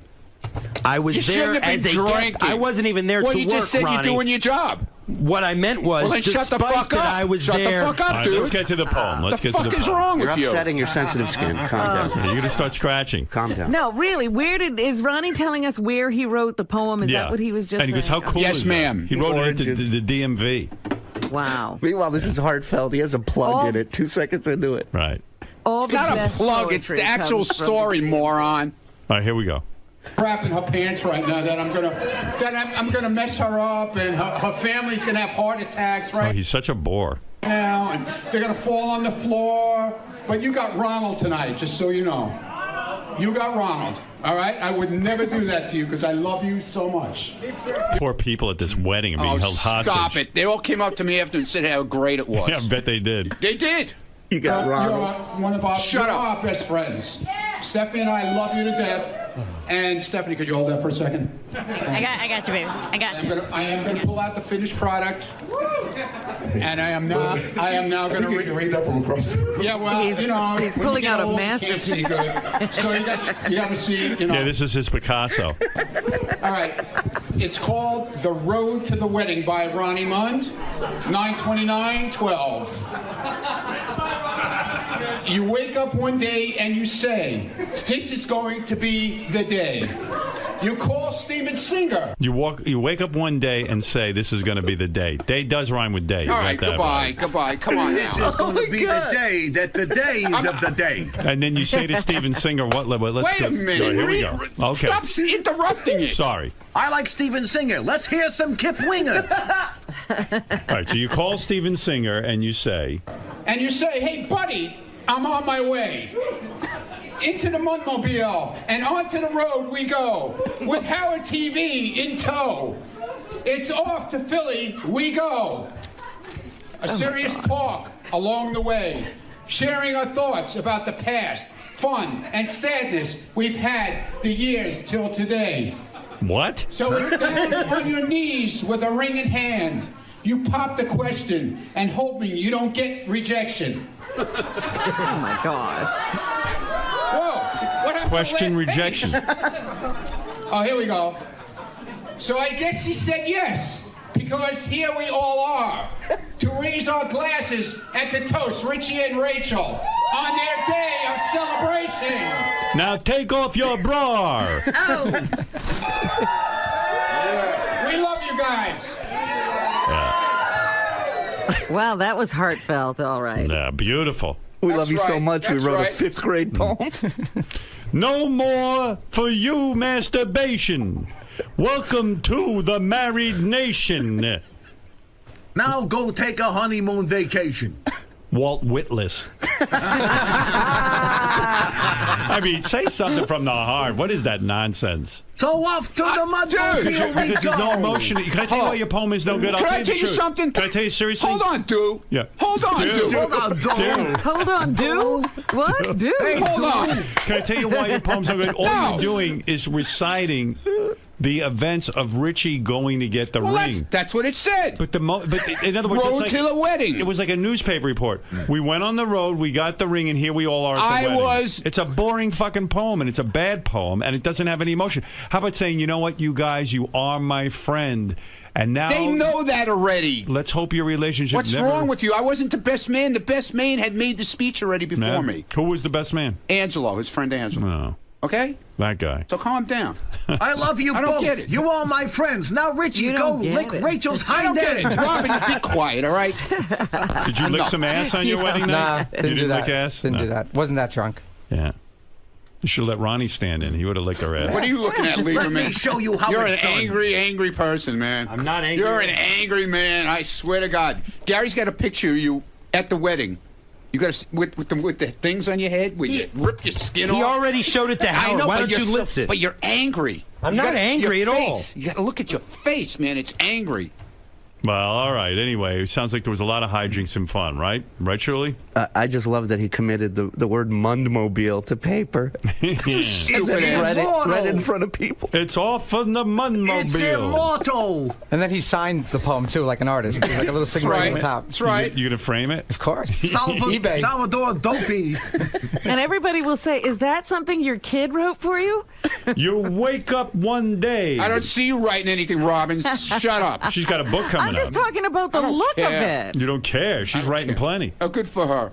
I put it on my refrigerator, and people came over and asked if I had a special needs kid in the house. Jackass. Ridiculous. Yeah, that's what you get for being nice to you. Fuck you. You wake up one And day. he had this in a special envelope. Yeah. No, it was a regular envelope. sealed. I had it in the Mundmobile. Ronnie also gave him a finger Did painting. you drive the pace car to the wedding? No, I Why didn't not? drive at all. I didn't drive at all. Oh, you took a car? Took a cab. Look at you. Unlike Sal showing up in a stretch limo. Really? Yeah. Boy, if there's ever a guy who shouldn't be, like, did he pay for a stretch limo? I guess so. He stretched the budget You and could- got a stretch limo. You could tell he's really saving money. Yeah. Yeah. Fucking lunatic. It was fun though. We had a great time. All right. Did you hear Congratulations. about the great gift he got? No. His girlfriend rolled in a brand new motorcycle. Oh, I did see that. Yeah, man. Wait a minute. This is what like happened? that. You know that famous short story where she cuts her hair and he Gift of the Magi? Gift of the Magi, yeah. Yeah, she buys a chain for his pocket watch, and he buys her a comb. Right. But she shaved her head. She shaved her head, and he sold his pocket watch to get her the comb. I heard Richie, in order to pay for his wedding, sold his beloved motorcycle that he loves. Uh-huh. And then so Rachel secretly went and got a job, raised a whole bunch of money to buy him a brand new, better motorcycle. Wow. I was watching the video of it, and by the way, How sweet is that? watching the video, a condensed video of the wedding, is so much better than actually having to go to the wedding. Yeah, Lieberman, it was great watching you. But Richie's almost making out with this motorcycle and ignoring Rachel. Dude, I love that bike. I've been in love with that bike since it's a Victory Highball. It's gorgeous, man. Can I tell you something, though, man? You got to be a real fucking maniac to ride a motorcycle. And I've said this to Fred. In New York, for sure. You bet. And, I mean, I know, you know how many guys You're a maniac if you ride stupidly. No, you gotta ride experienced smart. riders who... Ronnie knows some of these guys, too. These are guys we know. One guy missing a leg. Another guy's got major pins in his legs and stuff. I mean... Even if you're the most expert rider, it's everybody else. There's definitely a risk on the road. Most accidents are from other people. That's right. So what the fuck are you doing? Yeah, it's not you. You got to worry about everybody else. Sounds like you're gonna have a great life with your wife. Maybe have a kid or something. I don't know. Why don't you fucking chill? I know. I love that bike. You know what? I love a lot of things I gave up. Be like Ronnie. Just put it on a trailer and drive it around. And lick it. I drive my car, Robin. Display it. All right, gang, I got to take a break anyway. But there you have a little bit of everything. Lisa G's new book, Robin's new book. You got...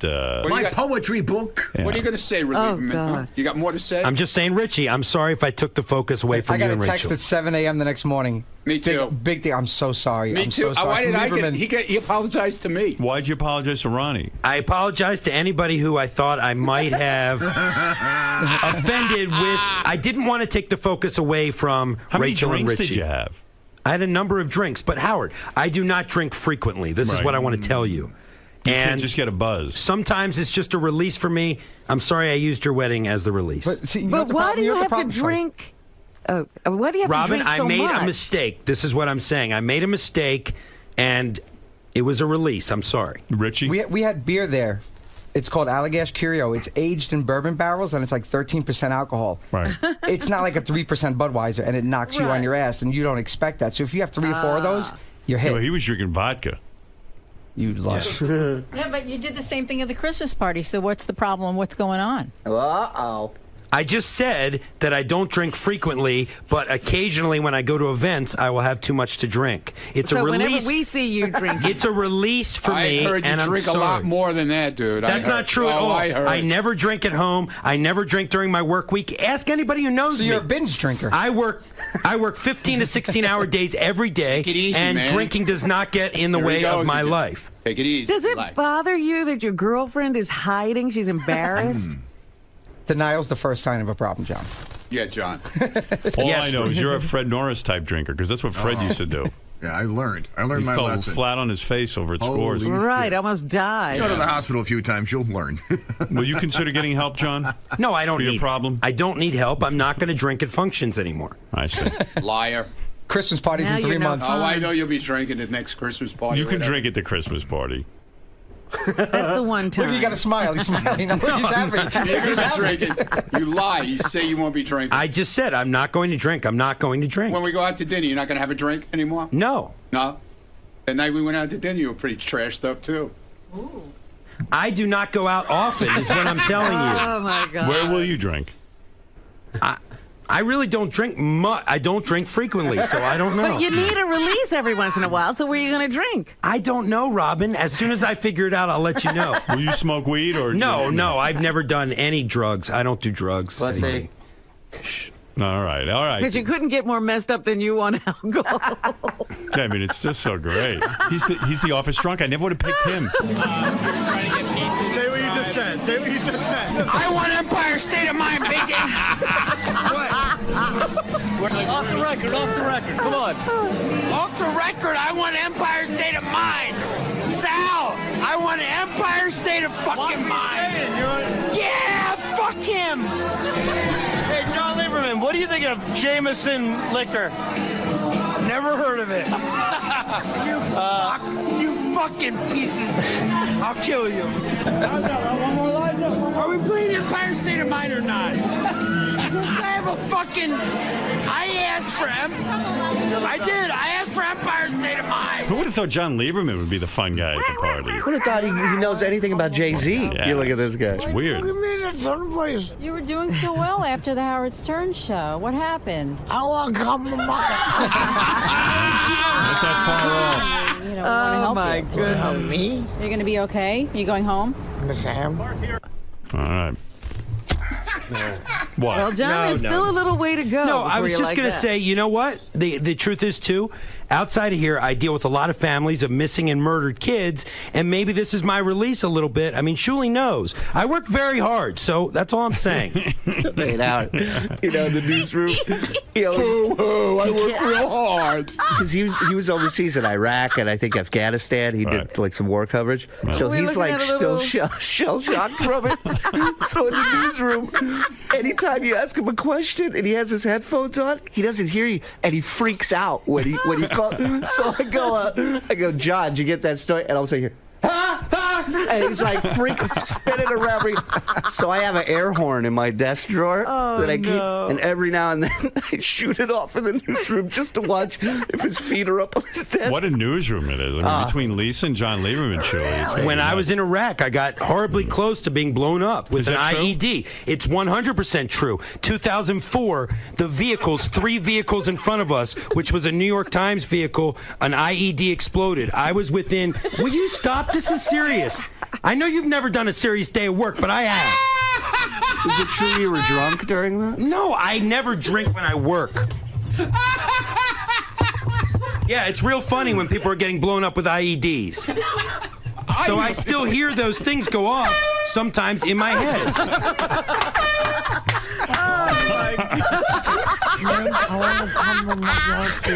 Oh, now he's walking out. All right, we're going to take a break. Congratulations on your wedding. And we'll be back right after these words. So rich. So great. Getting married, planning a wedding, it's stressful on its own, regardless of guest lists and all the things that come with it.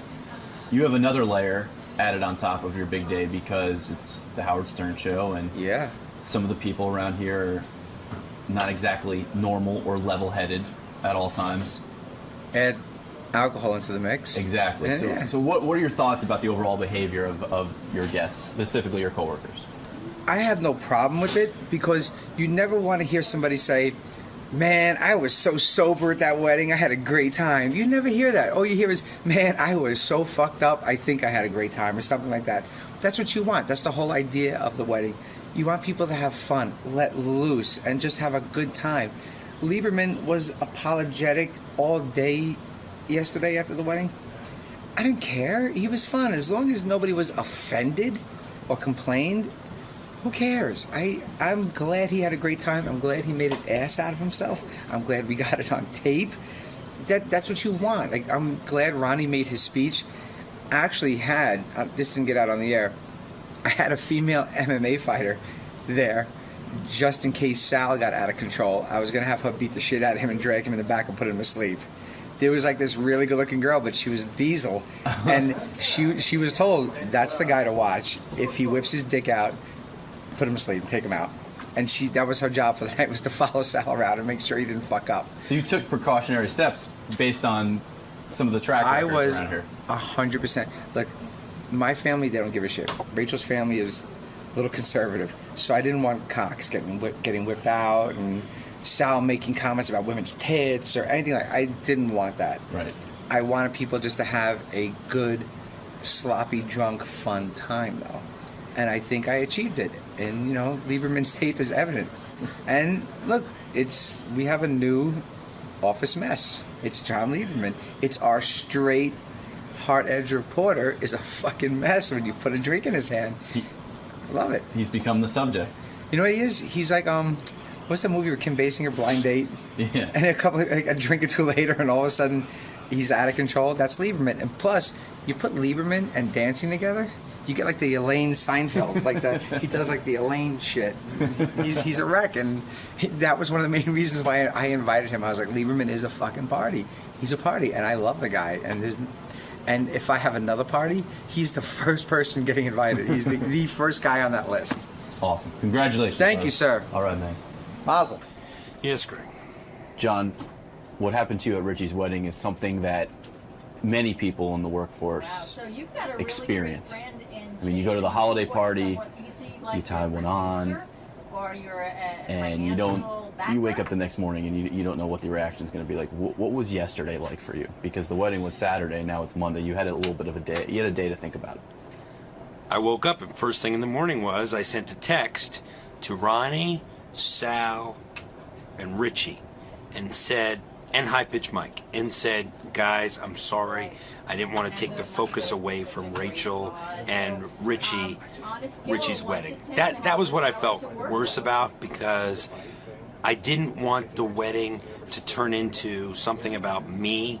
It was to celebrate them. That's what I was most and am most regretful about. Do you think that occurred? Do you think you overstepped that? Do you think that, or do you think they wrote it off as just a guy who had a drunken good time? Well, Richie and Rachel say that they wrote it off as a guy that was just having a good time, but I still felt bad about it. They didn't. I mean, they said, they tweeted out, best guest ever, but I felt bad because, it wasn't about me, and it shouldn't have been about me. It was about Richie and Rachel getting married. I know personally I've said after a drunken night, I'm never going to drink again. That's sort of how you're feeling right now. Do you think you're really going to stick to this, though? I mean, as you mentioned yourself, you like to blow off steam every once in a while. Yeah, I mean, I have a problem with that. I have a problem with needing to blow off steam occasionally, normally once every couple months. And so at this point, I say I'm not going to drink again. You'll probably pull this tape in 2 years and see that I didn't hold true to that. But, I'm going to give it a break because... I don't like the way that I sounded in those clips. I did. Thank you. John, the other thing I wanted to ask you about is the fact that you sort of went off on your coworker. And now you're hearing this. No, I don't think I went off on my coworker. They were... Oh my God, Beyonce might be pregnant again. Sorry, I'm done. Go ahead. Here's why. Go ahead. Here's why I didn't go off my coworker.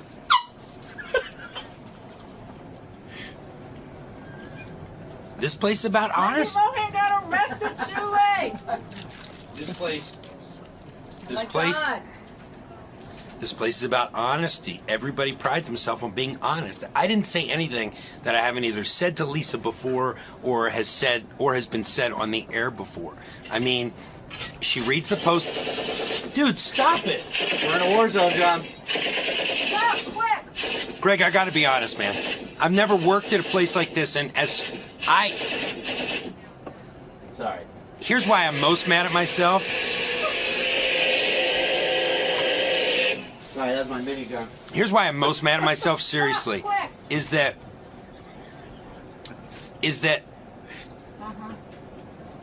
I think I'm a pretty intelligent guy, but yet I continually forget where I work.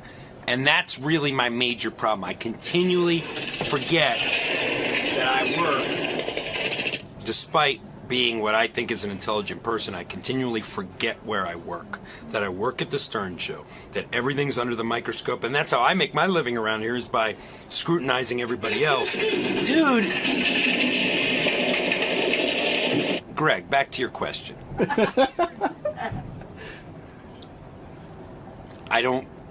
I was just being honest on the air. Lisa knows it bothers the shit out of me when she reads me the post every morning. This place is about honesty, and I'm not going to go in the air and lie. I could have easily gone on the air and, I don't know, said I didn't say those things. I don't know what I would have done, but I expect everybody else to be truthful with me, so I'm truthful. It bothers me when Lisa reads me the post, and since we hear about everything else in Lisa's life in the past year or so since I've worked here, we've never heard any Lisa sex stories. Ronnie. Yeah. You're loving life right now. Why? Because Lieberman made an ass out of himself. Good. That's about time somebody else did. Well, that's been your nemesis over the past few months. What are you talking about? Fair to say? What do you mean? Well, I mean, He's reported on your pace car. He's pissed you off a few times. Yeah. So you've got to be loving this. I love it. I love it. I love it when somebody else becomes Ronnie. Is it interesting? Is it almost like an out-of-body experience to see what other people are often seeing you doing? I guess so, man. It was a mess. He was a mess. He was a mess. It was today, enjoyable. Does today mark the end of your poetry career? I mean, No, absolutely not. I don't care what he says. No. so you think you really wrote some? I like my poem. I don't care what he good thinks. prose. Do you Not think my problem. maybe you Not my problem. shouldn't have made it so literal? I don't care, dude. I said, I will continue to write. When duty calls, I will write. They asked me to do it, I did it. I'll do it again.